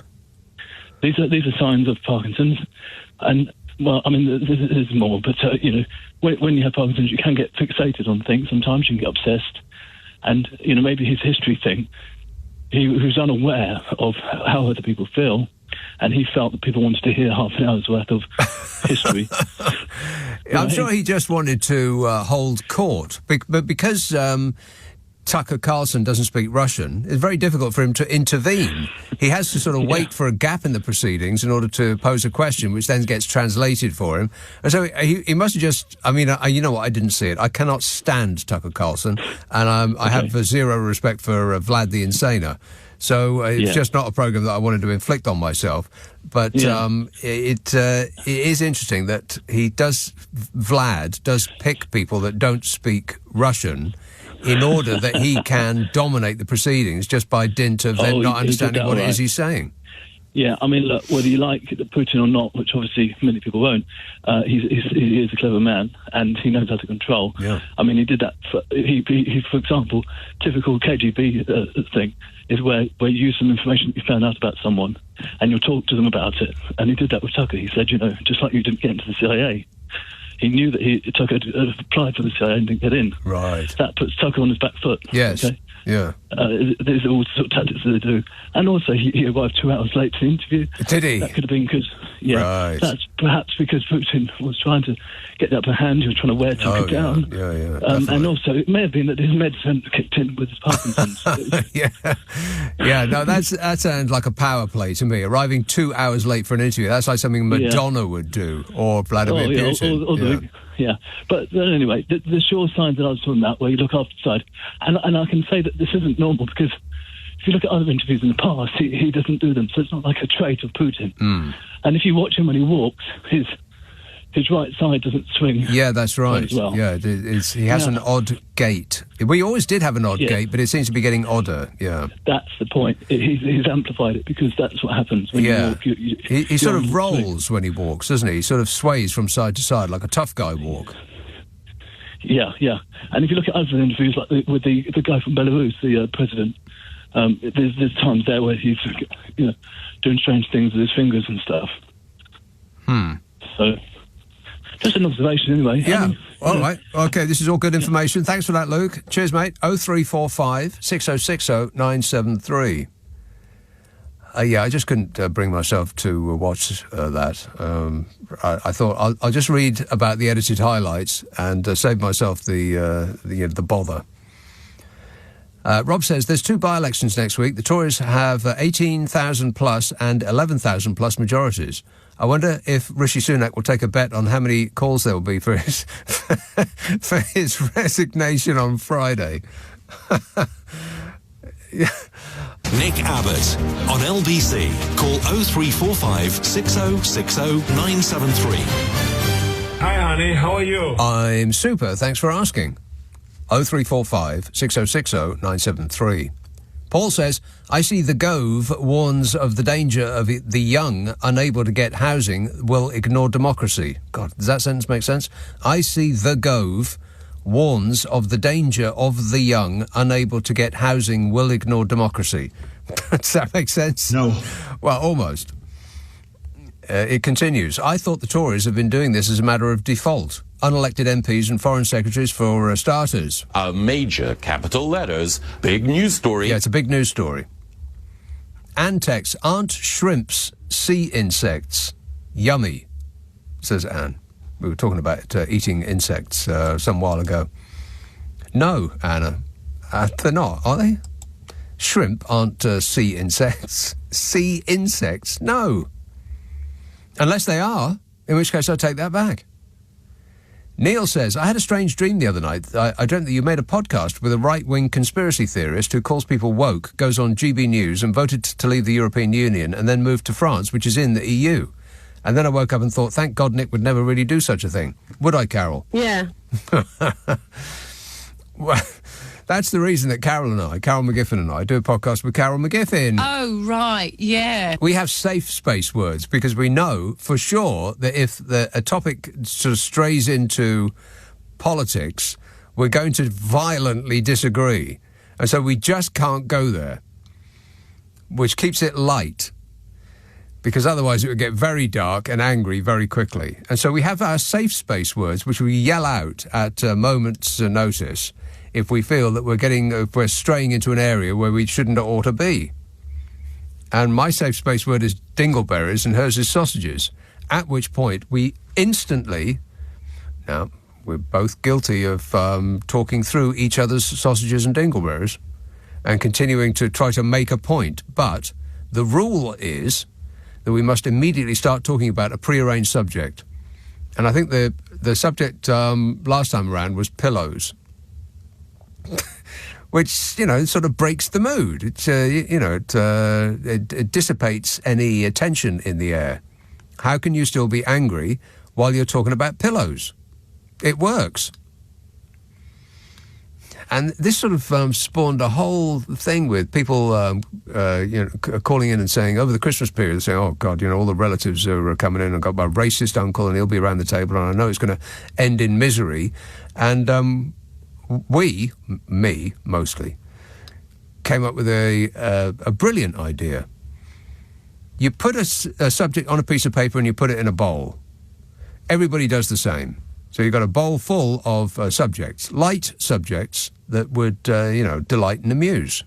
And any time the B word comes up, Brexit, or anything, associated with that, then you call an immediate halt, and then somebody has to dip into the bowl, pull out a subject, and you start talking about that instead. How can you stay angry with each other when you're talking about pillows, for instance? So, somebody said that their marriage was saved because they had a similar plan of action, and that was any time that they were about to have an argument, they would have to sing a Hall & Oates song to each other. Hello, is it me? No, that's Lionel Richie, isn't it? Is it me you're looking for? I can see it in your eyes, and all that. Or just, a song of your choice. You have to start singing it immediately, and the anger just goes. See, this is me improving the world bit by bit. Podcast by podcast, we are really making a difference, eh, Carol? Oh, right, yeah. Yeah, see? The name of that podcast again, by the way, What's Your Problem with Nick and Carol? You'll love it. Donington, Andy. Hello, Nick. Yes, Andy. Hello, Nick. How are we doing? Good, thanks. Yeah, good. Just wanted to talk about the subject from earlier with young people and, owning houses and so on like that. Yeah. I myself, 25 years of age, got my first home, mortgage, car and finance, and, I work full-time. I do the absolute most I can. Same as my partner. She works full-time, and we're struggling. It doesn't sound like you're struggling. You've already got a house and a car. Yes, but... And you're only 25. Yeah, we worked our asses off. But, of course, during education, we're always told, aren't you, you work hard during education, it pays off when you get your careers and you learn and develop and you progress in life. Well, we're not seeing it. When we get our paychecks, and most people... Well, I say most people in this day of age, it's not like that. But people, they know what to spend, they know what to save, and they do what they want to do. We get the calculator out, and we're jotting down what's going out, what we need, and what, we have no say over, such as the mortgage, the insurances, the heating. It's put us in a situation where if it carries on like this, we could lose our house. Oh, blimey. Already at such a young age. And one of the biggest problems I think I'm finding is when the paycheck comes in is how much tax is actually coming off us. Yeah. It's just unbelievable. It is. It is absolutely shocking. It wouldn't be so awful if you were living in a place like Denmark or Sweden or somewhere like that, where tax is high, but... the governments use that tax in order to improve the lives of the people. In this country, we're not saying that. Tax is high and it just disappears. They don't appear to be spending it on anything that improves the lives of the people in this country. Absolutely not. I'm seeing no improvements at all. I'm scared for my generation. And the fact that, I've been paying into my pension since I was 19. I wanted to think ahead, plan smart, and it's already I'm not getting anything back. When I work overtime, and it's exhausting what I do for a career, and when you're doing it even more than what you're contracted, you think, okay, it's all right because payday, I'll be okay. And then when you're expecting, maybe £400 extra on top of your normal monthly wage, and the government take that $300 off you, and you think, what did you do to actually justify that you should take the $300 and I'll be left with the $100? What did you actually do? What do I get for that? I mean, there should be something that you get for that. I mean, much of it is to pay for your health insurance, which is what we all pay for. It's called the NHS, except that you can't rely on it anymore. So if you have an extra, whatever it is, a couple of thousand a month or whatever it is these days, then people pay for private health insurance on top of the money that they've already spent on the NHS, which they can't rely on anymore. Good grief. I mean, it's absolutely painful what's happening. And you sound like a model citizen. You're doing everything right. You've got a pension for crying out loud. You're only 25 years old. I'm trying. I really am. I'm with Royal London, and that came with the company. And talking about the NHS, actually, my partner, I won't go into specifics, she was having real bad health conditions, and she was in and out of Pilgrim Hospital numerous of times. And each of those times, we were doing actual food deliveries and our own sort of health and safety well-being checks on her, because no one was feeding her, no one was looking after her. She would have been in... I remember one night we took her in about 2 p.m. She didn't come out till the following day at about 10 at night. And all they did was CT scans and blood tests. And it was just mind-boggling how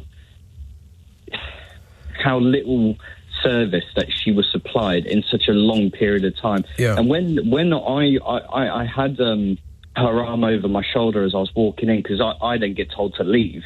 I can't stay with her in the waiting room. Why? Why? I don't know. I think it was, don't get me wrong, it was absolutely chock-a-blocked in there. Right. So I presumed that was the reason. There was people sitting on the floors. Yeah. There was flies everywhere. Yeah. It was absolutely disgusting. But there was one young lady who was sat there, and there was an actual rod that was through her leg, like a metal rod through her leg, blood dripping out. They hadn't even bothered to actually give her any attention to at least, stop the bleeding or get, what do you call them, when you tighten up the upper leg? Yeah, tourniquet. Yeah. They hadn't even done that. She was just sat there trying to deal with it herself. It didn't always, because you're only 25, you will not really have experienced in your adult life any other government but a Conservative one. And it didn't always used to be like this, Andy. I mean, I know that sounds like a revolutionary concept, but this country was not always like this. And the one thing that you absolutely, totally and must do is make sure you got a voter ID and use it at the next election. Promise me you'll do that. No, this is none of that. Just say the word yes to me. Yes. There you go. Thanks a lot. And I wish you the best of luck. Thanks a lot, Andy. Gotta go. Time's run out in this hour. We can talk about money if you like, and we can talk about what you must not do when it's raining, according to the government. It's just the stuff that's going on. I mean, I could be appalled, but for the sake of my mental well-being, I've decided to be amused. But only for a limited period. I can only be pushed so far.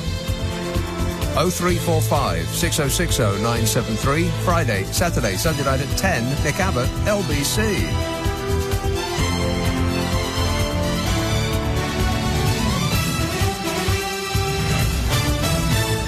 On your radio, on Global Player, and Play LBC. Leading Britain's conversation. This is LBC.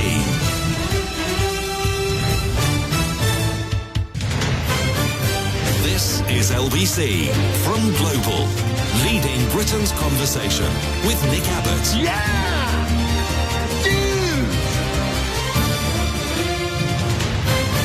Anybody care what this guy thinks? No! Spence text, you're talking about getting stuck in traffic, got me thinking. In a doomsday scenario in which you did not make it into the studio at all, what would happen? Would the glamorous assistant just throw the lines open and let your callers have a crazed conference call? Well, I have a thought about that. Warning! No. That's a very bad idea. Would he crank your soundboard up to 11, put it on a loop and hope no one noticed? Either way, don't be late. I did think I was going to be late. I mean, I was in a traffic jam that just did not move. And you have absolutely no idea when, if ever, it will move. I mean, it's to the point that... And this was just in a high street. I mean, I'm not talking about on a motorway. You know, you join a line of traffic that's about 10 miles long and you just turn your engine off. This is in a high street. People weren't going anywhere. Buses with, chock full of people who had places to be. They weren't going anywhere either. Or because some, I don't know what's a polite way of saying moron. Some moron had left the temporary traffic lights stuck on red. I mean, you think they'd check them before they leave? And so every single car that approached that sign every single driver had to make the individual decision to go through a red light, which is why it took so blooming long. Because if you're following a bus and the bus goes through and you see, and only after the bus has gone through do you see that the light is red, then you don't know that it's always been red. You might think, well, I'll just wait here for a while and eventually it'll turn green, because it's a four-way thing, and, it's like a four-way temporary lights, and they take forever anyway. And so after about 5 minutes, you think, well, it's got to change soon. Come on. But it doesn't. And you're just sitting there, and so like 100 cars, each driver having to make that decision to blast through a red light. I was sitting in that jam for an hour or more. I don't think I was ever going to get out of it. Boxed in I was. I had absolutely no option but to sit there. Painful. But you know me, I never complain. Whinging and whining and moaning. Becky says, did you see that Liz Truss's mini budget helped knock £425 billion off pension funds' assets in 2022? I bet you £1,000 that hers is still just peachy, though, says Becky. Yeah, I bet. Still peachy, though, Liz? Absolutely. Absolutely. Yeah, she's doing just fine. It's everybody else that's suffering. And she's still deluded enough to think that we are interested in what she thinks. Has the nerve to get on stage and pontificate about issues. It's just beyond belief, isn't it? I mean, they're just a bunch of cartoon characters at this point. It's like the wacky races. Winchester. Hello, Simon. Hi, Nick. All right? Yeah, good, thanks. Do you think we could get Liz Truss section? That might be an answer. I'm not sure that that's her problem. I think that she is deluded, not deranged. I know.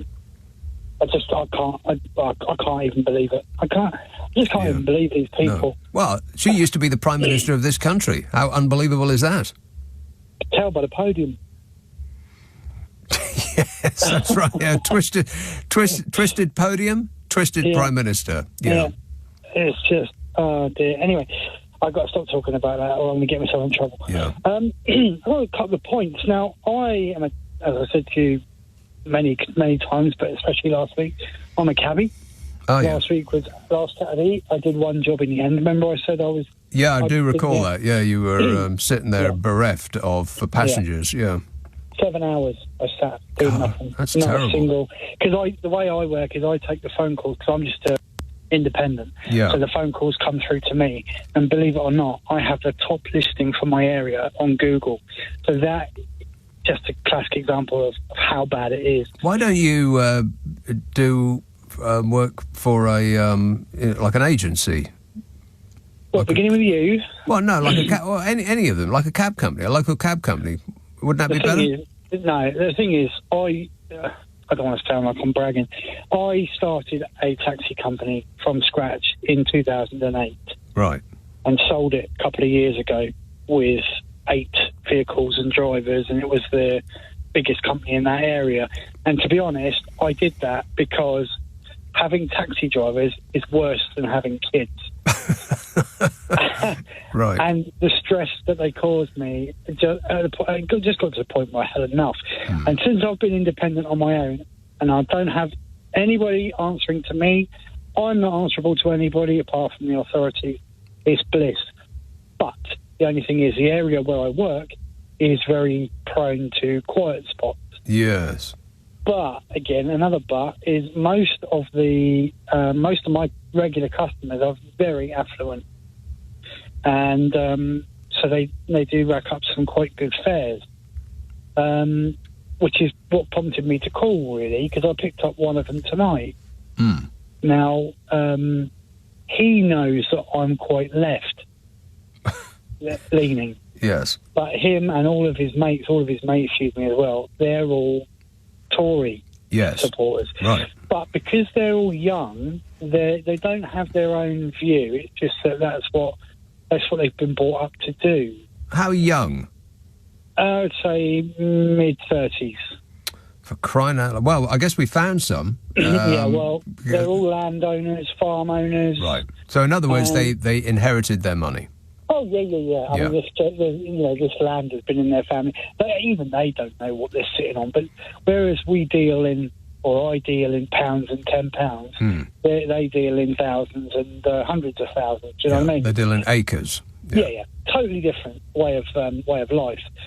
And one of them, I mean, I'll give you a quick example. One of them one day was, he was taking the mick out of me, and he was telling me that I supported Jeremy Corbyn. Now, my politics are a left wing, and I will gravitate to the person that represents me most. And it actually wasn't Jeremy Corbyn, but, they're all about the names, see? So this guy, he starts telling me about how great it was, what Thatcher did for the country. Oh, God. Well, he got the shock of his life because he trod on a tripwire there because I was bawling at him. Anyway, it wasn't pleasant, and he went away with his tail between his legs. Did he tip you? Yeah. Oh, okay then. Yeah. Right. He knew the error of his ways. But as I said to him, you may think that's a good thing in your world. People in my world need those houses. Yeah, it's not just the houses. We need our water companies and our electricity companies and our North Sea oil and all of the rest of that stuff that they flogged off for spare change that then just disappeared. Where the hell did all that money go? So tonight he gets in, this guy, and I know him quite well, and he starts telling me about how wonderful this new party is that he's been looking at. Yeah, right. And they're called Reform UK. Yeah. And I winced, and I said, "Tell me all about them, then." And he started telling me. Now, this is the alarm bells are ringing, right? Mm-hmm. Because the first thing he started telling me was about how they've got this policy on tax where they're going to take every low earner out of tax. Yeah, sure they are. Right? Yeah, exactly. And then he was telling me about how they're going to save all this money because they're going to cut all the red tape in the parliamentary system. Oh, yeah, sure they will.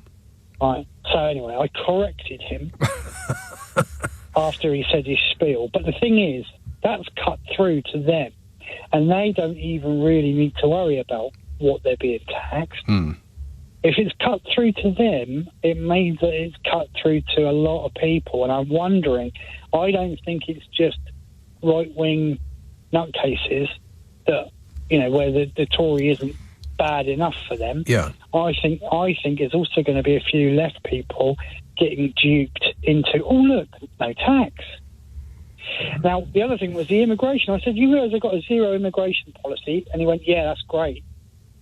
I said, right, now think about what you've just said. And he couldn't get it, so I had to explain it to him. I said, well, take the NHS, for example.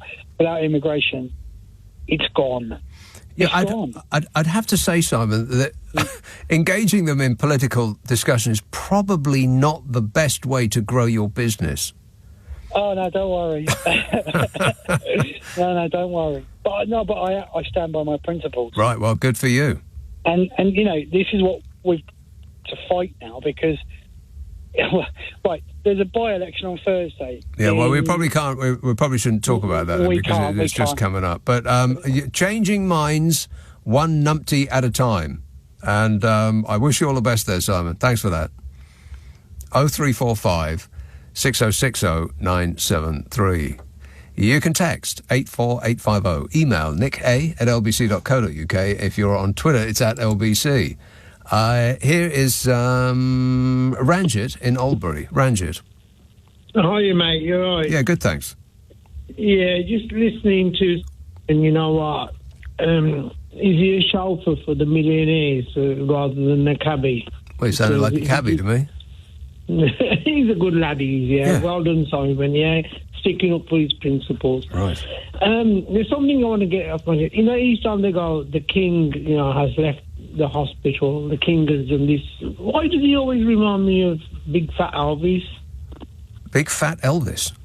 Elvis has left the building when they say that.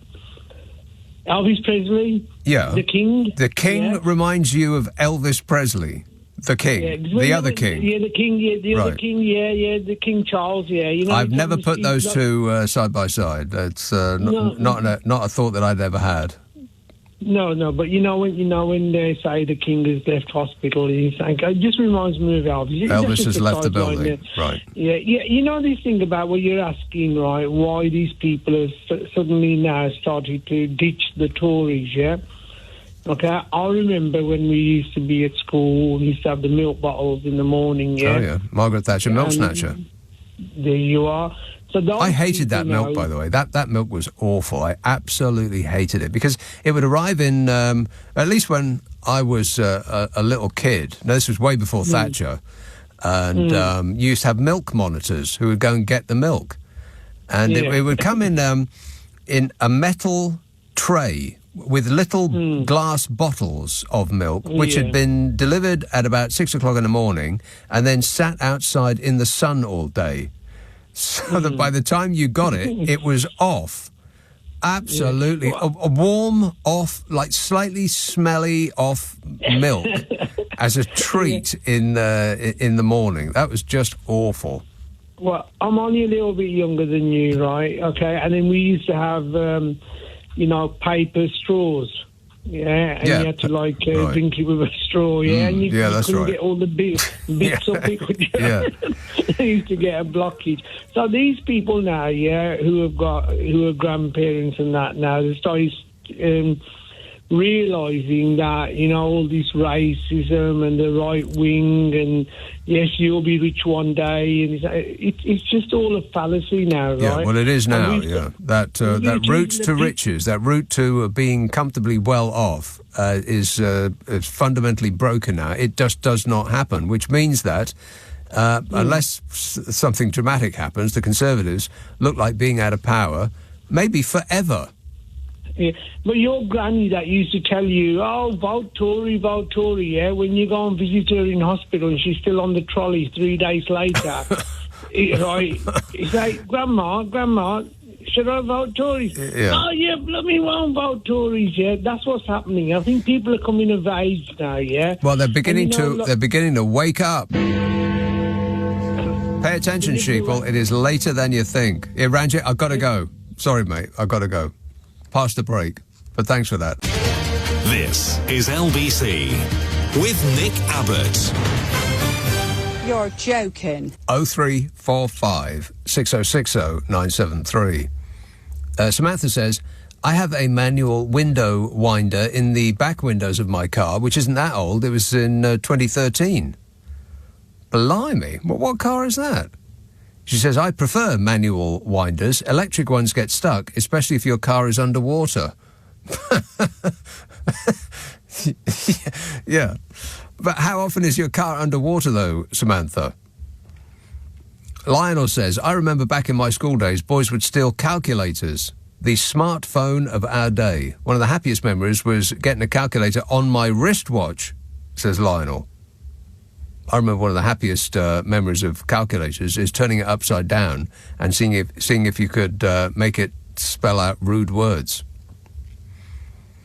Scott says, these young'uns don't know how easy they've got it. I used to have to wind my window down manually, pull up the aerial on the wing and slam in an 8-track while driving. 8-track. Worst format ever. Tooting. Hello, Jan. Hi. Good evening, Nick. Yes, Jan. I saw that Twitter image of you. Frightening. And I didn't find it scary. I thought you ended up flattering Trump. Well, he wouldn't put it that way, but yes, the combination of me and him. Pretty awful, I thought. What about? Did you see that image of that was in that article about fakes in the post-truth era and dealing with disinformation? But there was one. It's quite horrific of Trump and Biden kissing. Oh yeah. Did you see that one? I did. Yeah. Yeah. So what's kind of scary is in the wider sense is how what's going to happen. You know, we've got all these elections across the national elections coming this year across the planet. It's a big issue, isn't it? How AI can... Yes, don't believe a thing you see with your own eyeballs, Jan. But it's not just what you see. I mean, I think I found something funny. There was something funny that came out in the news today. How Humperdinck. How Elvis. Yeah, he's 85 and he's going. Elvis Humperdinck. No. How Engelbert Humperdinck. Yes. How Elvis stole his sideburns, or was it? Elvis stole Engelbert Humperdinck's sideburns. Yeah, when they met years ago. That's come out in the news. But there's also this thing about face furniture. What for men anyway? How? But it's quite interesting. Wait a minute, back up. What's that about furniture for men? Well, face furniture. Oh, facial furniture. Right. Beards. And I came across this new word I never heard before, a phobia for beards, pogonophobia. What is it? It's a fear of beards. Say it again. Pogon. Yeah. Nophobia is a fear of beards or other facial things. But it's funny that Margaret Thatcher wanted all her cabinet ministers to be clean-shaven. But now when we look at sort of what's going on now, there's some funny articles going on. But James Cleverly's got this beard, and somehow the sideburns. They say something about Gove. I don't know. I haven't noticed these things. Gove has got sideburns. He's cultivating sideburns and the different things. But look, what would have been scary would have been if hair was put on your face or Trump's. Yeah. And was merged. That might be quite scary. Right. Okay, but in the meantime, we just have a mashup of my face and Donald Trump's face, which I just put out on my Twitter feed. So if you want to see what that looks like, then it's up there. Yeah. But I don't know what you it's funny. It's just this. It's in the news about Engelbert Humperdinck. Yeah, Elvis stole his sideburns. Yeah, I get it. Yeah, well, the people in the Tory party who have cultivated some sort of facial fuzz, they've been told to whip it off for the benefit of attracting more votes, because people might think they look a bit shifty. I think it's going to take a lot more than shaving off their beards to rid themselves of that accusation. Thanks a lot, Jan. 0345 6060 973. Martin says the latest figures show the backlog of criminal cases in the Crown Court is at an all-time high. In the year to September 23, there were 66,500 cases waiting to be heard in England, and it can take up to 6 years for cases to be dealt with. 6 years. So Tichy Suitsais decided he will draft 150 judges to fast-track Rwanda migrant appeals and pay them to work evenings and weekends. It's criminal. Yeah, it is. All because he thinks it's our top priority. Under my leadership, the government's priorities are your priorities. Yeah, sure they are. The people's priorities. Yeah, they aren't. It's the country's number one priority. It isn't. It's my number one priority up and down the country, and that will be our focus. Mm-hmm. My absolute number one priority. My number one priority is to protect this government. Well, what I want to reassure people is that this will be my number one priority. People should be absolutely reassured that this is a top priority for me. I'm gripping it. Yeah, he's gripping it. I am totally 100% on it. Gripping it, he is.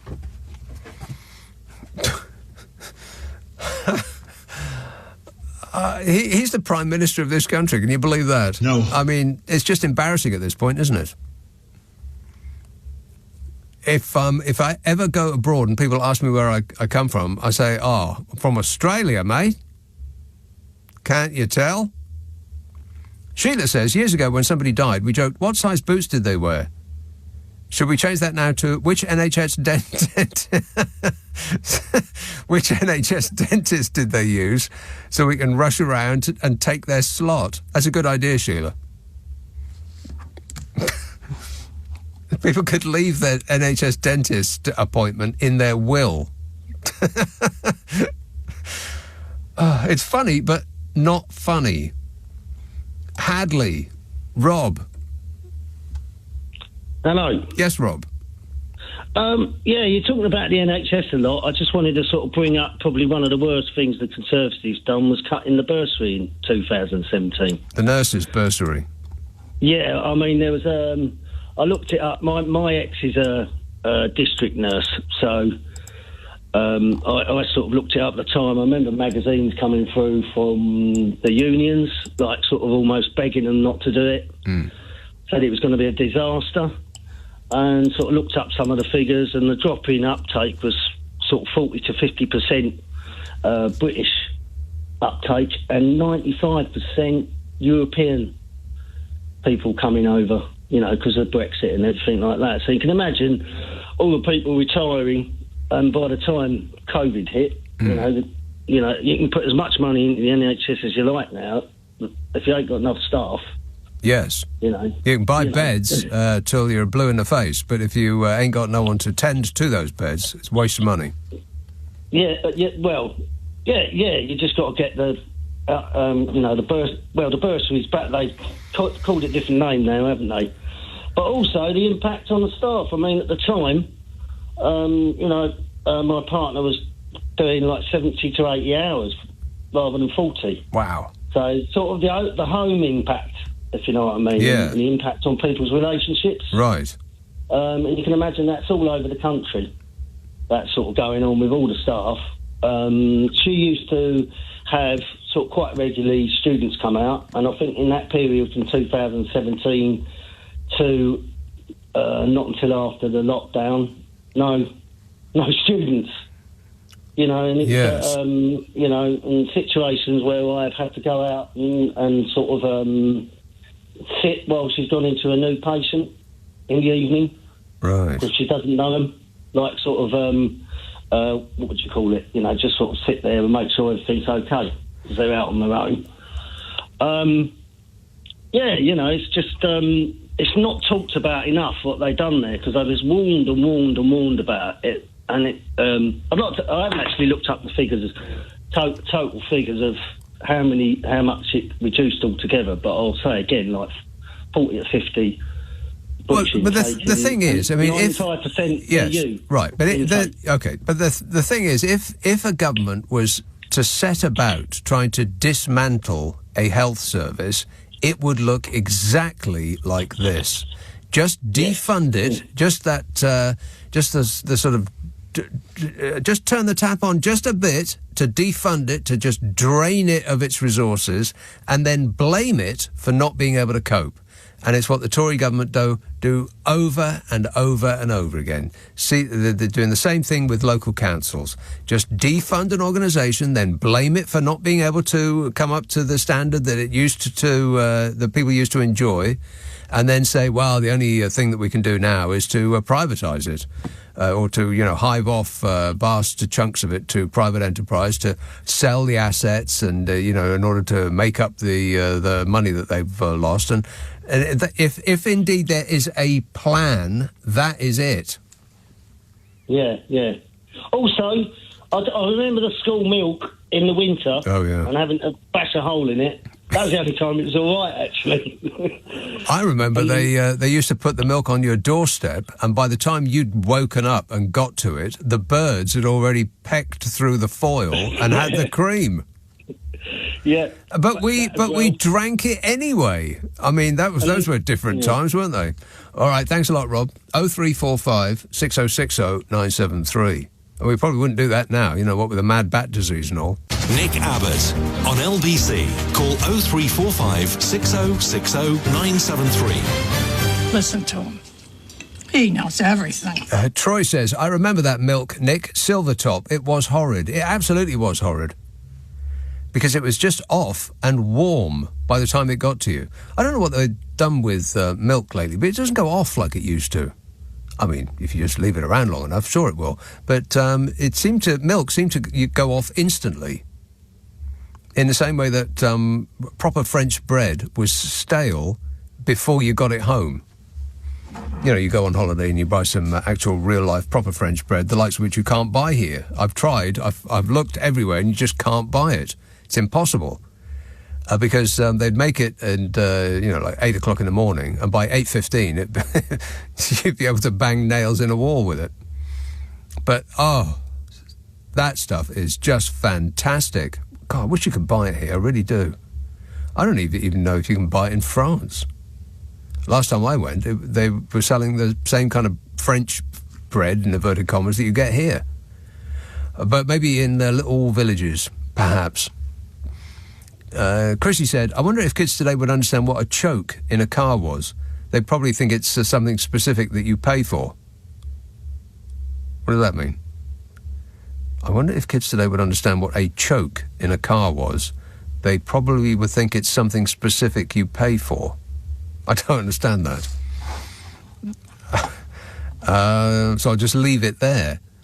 Johnny says, Engelbert Humperdinck was described as one of the finest middle-of-the-road balladeers around. And then you had Elvis.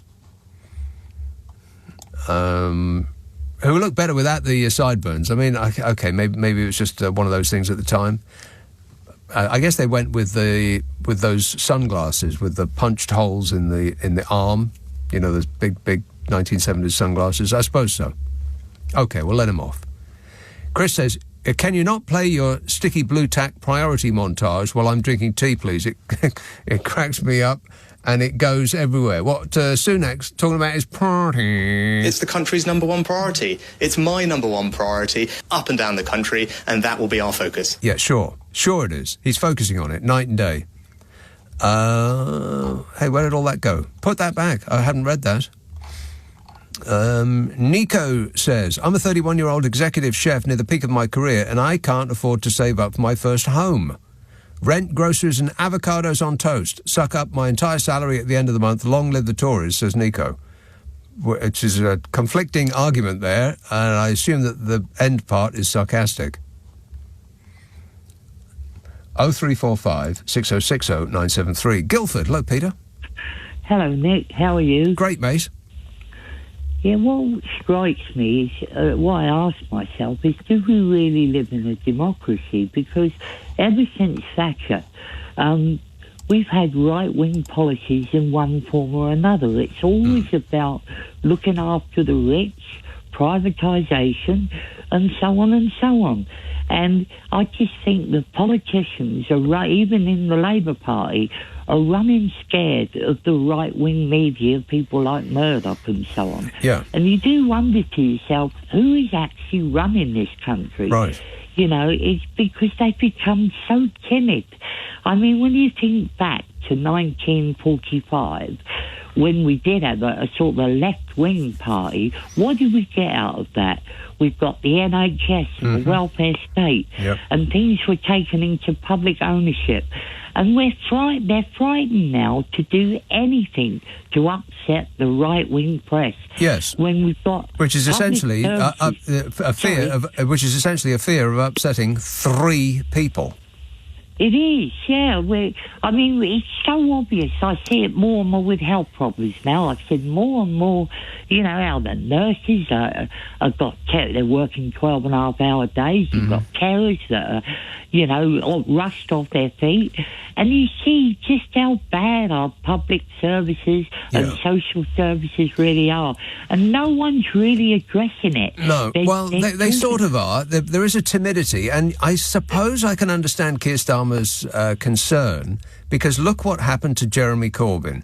Jeremy Corbyn came up with some pretty decent ideas, and I know this to be true, because every time, when he was still angling for the top job, I would present people with Jeremy Corbyn's manifesto, like the top 10 points, and they'd think, and I'd go through them, and they'd like at least 7 or 8 out of 10 of them, until I told them that these were policies as put forward by Jeremy Corbyn. And then they'd go, oh, well, hang on a minute, no, I don't like that. Because, he's a communist or a socialist or, one of these forbidden things. But the reason that people felt like that was not an engagement with Jeremy Corbyn or an understanding of what he stood for or believed. It was because the right-wing press levelled their cannons at him and just pounded him on a daily basis. And that will change minds. And so I guess Keir Starmer is frightened of that happening to him, frightened of losing perhaps the biggest political advantage in the history of this country and seeing that disappear before his eyes before he can actually get his hands on the prize. Yeah, I understand why he's, worried about the right-wing press. But sometimes, I think you've got to be brave. Yeah. And you've got to say, well, I had we'll put this to the public, a real alternative, like taking the utilities back into public ownership, taxing the rich properly, and things like that, and getting this country back on its feet, because at the moment it's completely fallen down. I think that the taxing... Sorry. No, you'll go on, finish your point. Yeah, at the moment we're just going along with right-wing policies, and now they've been doing it for so long. We've got these awful, horrible people like Liz Truss and people like that who are now becoming fanatic.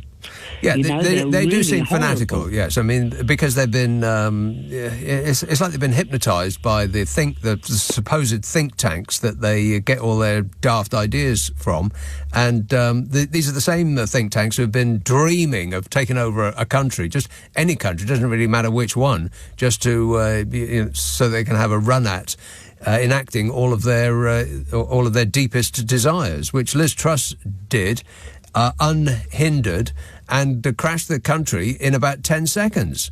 So they had their chance, and they blew it big time, but they don't take that information on board. Just like people who angle for Brexit refuse to believe or to accede to the fact that Brexit is a disaster. They say, well, the reason that Brexit doesn't work is because we didn't have enough of it. It's because they didn't do it the right way. It's because Remainers didn't believe enough in it. It's always somebody else's fault. It's always some other fault, out with their sort of policies and their directives and their beliefs.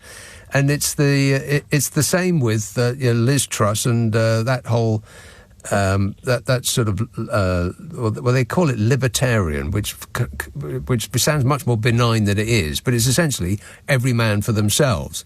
And if you were born rich, then you're fine. If you weren't, then you're screwed. But we'll sort of hypnotise you with the belief that if you criticise the status quo, then that is the politics of envy. I mean, how many times have you heard somebody who hasn't got 2 pence to rub together, who criticises somebody for pointing out the iniquities that are inherent in the system by saying, well, that's just the politics of envy, that is, because they give you the belief that you could, it's like winning the lottery, you too could be rich just like me.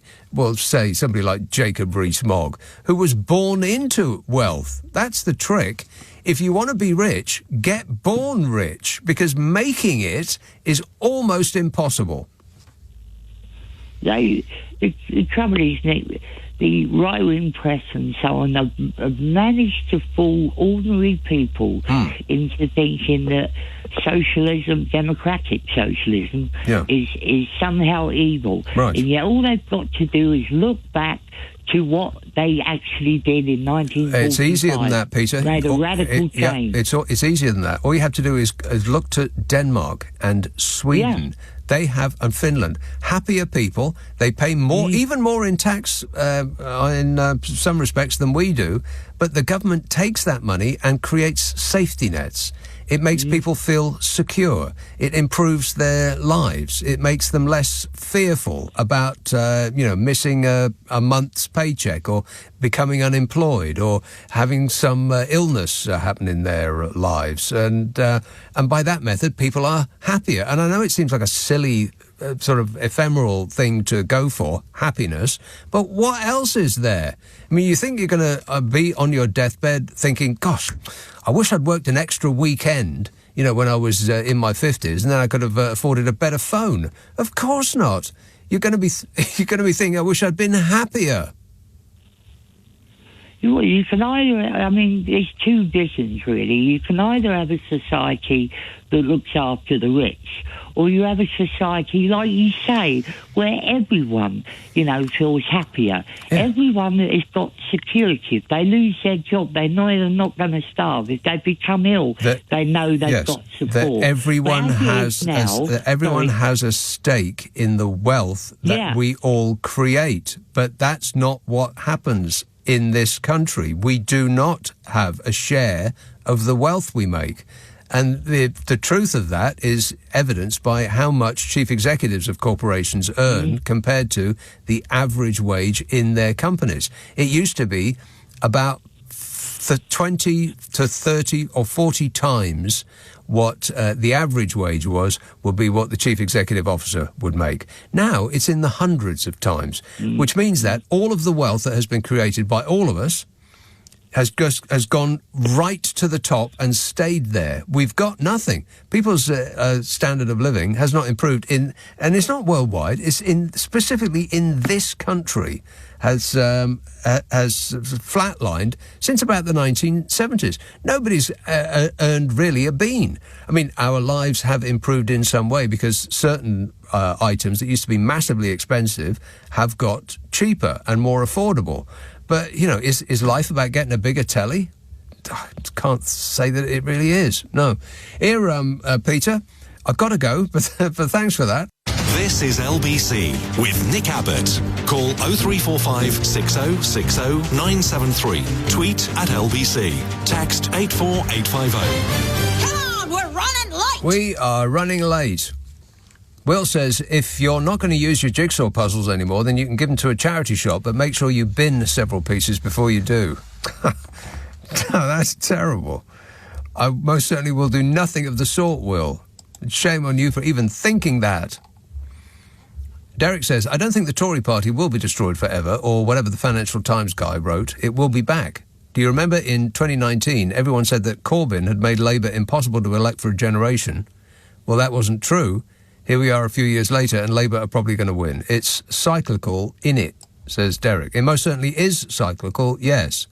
But the Tory party's problem is that the people that used to vote Conservative, they still exist, but there's dwindling numbers, are those that used to be young and left-wing who grew older and acquired assets, houses. And they're not doing that anymore. They don't have wealth to protect, which would make them vote Conservative, because they ain't got nothing. So that sort of fundamental equation is broken now with the Conservative Party. I mean, of course, they will do their best to blame Labour for everything that is wrong with the country the very second that they lose the next general election, assuming that that is what happens. And there will be a certain number of people that will believe them. But, they're in big trouble. And if their plan is to present us with people like this... I don't know anything. And this... Absolutely. I mean, they are sunk. Because they're just cartoon characters. I wonder if they realise it themselves.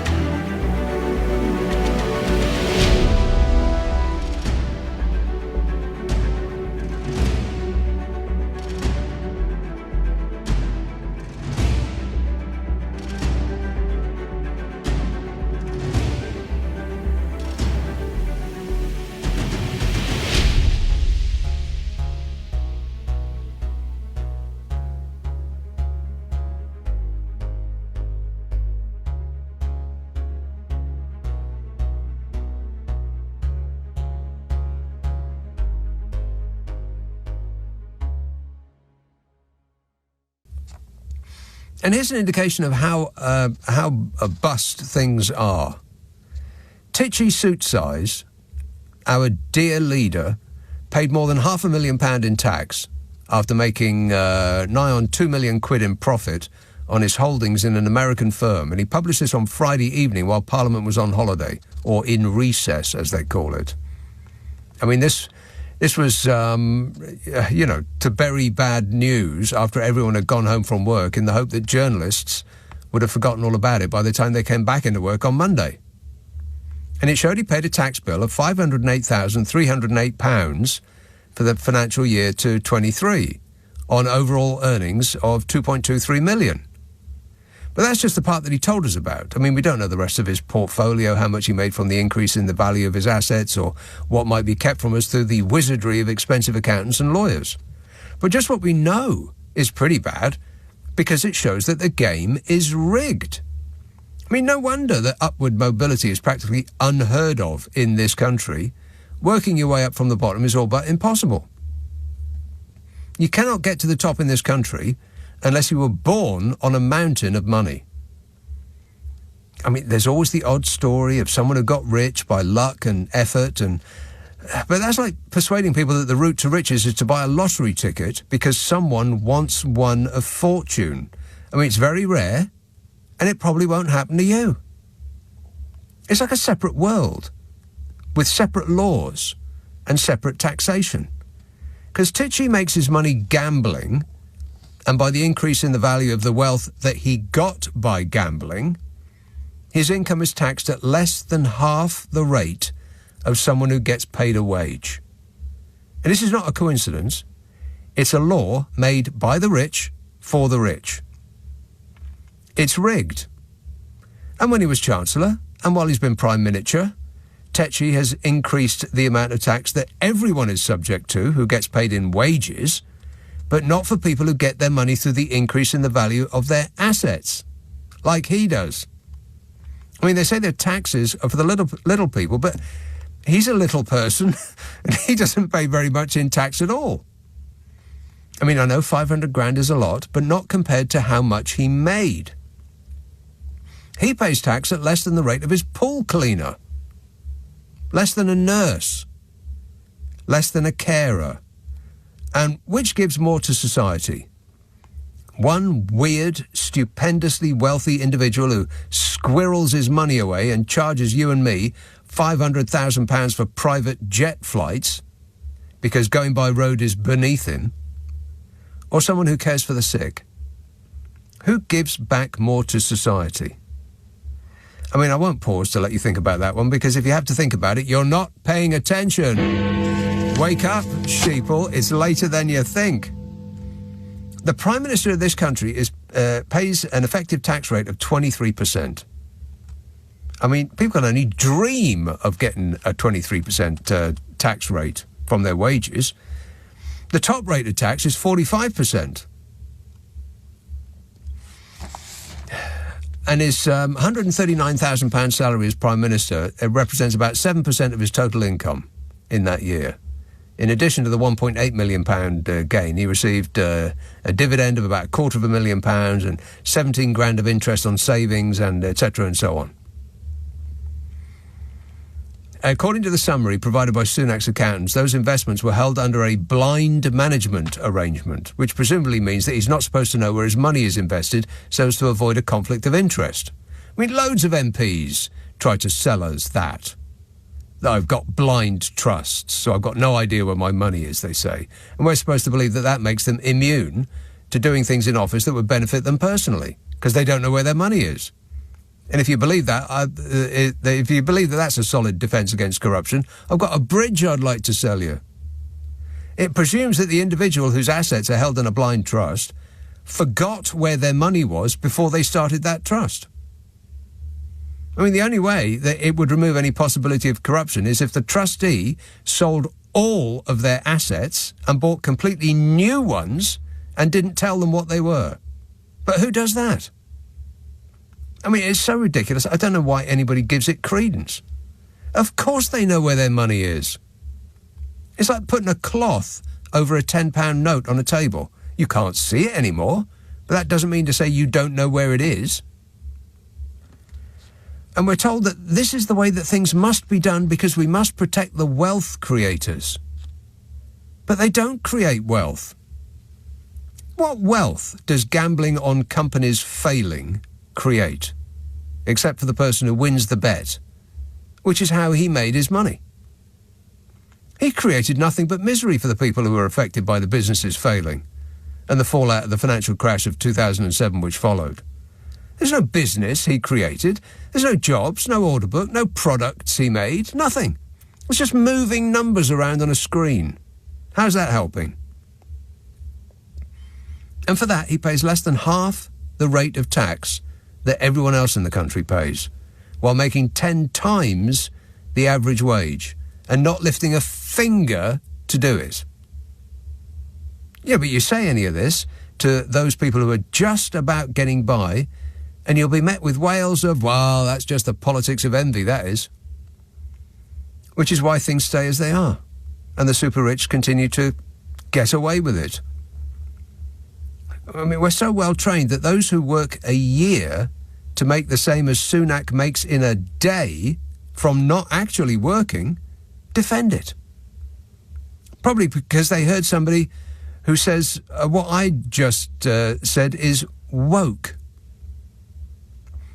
Woke, the word that reaches parts that rational arguments can't.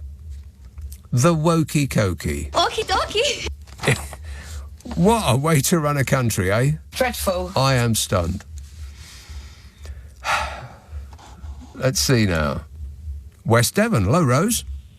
Oh, hello, Nick. Yes, I just had a thought, but I must just quickly say woke is not a word. It's just an exclamation. It's just simply designed to make anybody who has the opinion you don't like, if you don't like an opinion, you call it woke. It's just, it's an exclamation. It's utterly meaningless. Yes. I had a better word than exclamation, but of course I haven't got my notes to hand, so it's so annoying, isn't it? Yeah. Expostulation, something like that. It's a noise you make of opinion you don't like, right, which is supposed to suggest to anybody else that if they have that opinion, they're soft. And I mean this in the most clean and unpleasant and oh, never mind. I was. Yes, exactly. It's like I better not say that. Right. No, it was just a simple thing. I've very often think about this over the last few years, or it comes to my mind. This use of the word libertarian, which you will know, it's a complete misuse of the word. It's being used for years now to mean to do exactly what you like, however much it means exploiting others, animals, or the environment. Yes. What it originally meant with John Stuart Mill and Jeremy Bentham was fulfilling yourself and doing what you need and want to do, provided it doesn't harm others, and others included animals, viz. The luminous defence of the rights of animals by Jeremy Bentham, which is the most marvellous piece of writing if you get hold of it. It's very annoying that that they use that word, because it doesn't sound like it means what it does mean, which is essentially allowing the super rich and corporations to do anything they bloomin' well like to make as much money as they possibly can, and to hell with the rest of the world. Exactly. Rose, on that note, I'm afraid I'm going to have to leave it there. But on that, it was a rare note of concord, agreement. Can you believe that? Sorry to all the people who wrote texts, and so many that I didn't get around to. Never mind. Pick one at random, and we'll see what it says. Michelle says, "Hi, Nick, did you say that Fishy gets paid? Can we have a refund, please?" Can we have a refund? No. It's a no from them. No. It's a no from them. No. It's a no from them. No. It's a no from them. No. It's a no from them. No. It's a no from them. No. It's a no from them. No. It's a no from them. No. It's a no from them. No. It's a no from them. No. It's a no from them. No. It's a no from them. No. It's a no from them. No. It's a no from them. No. It's a no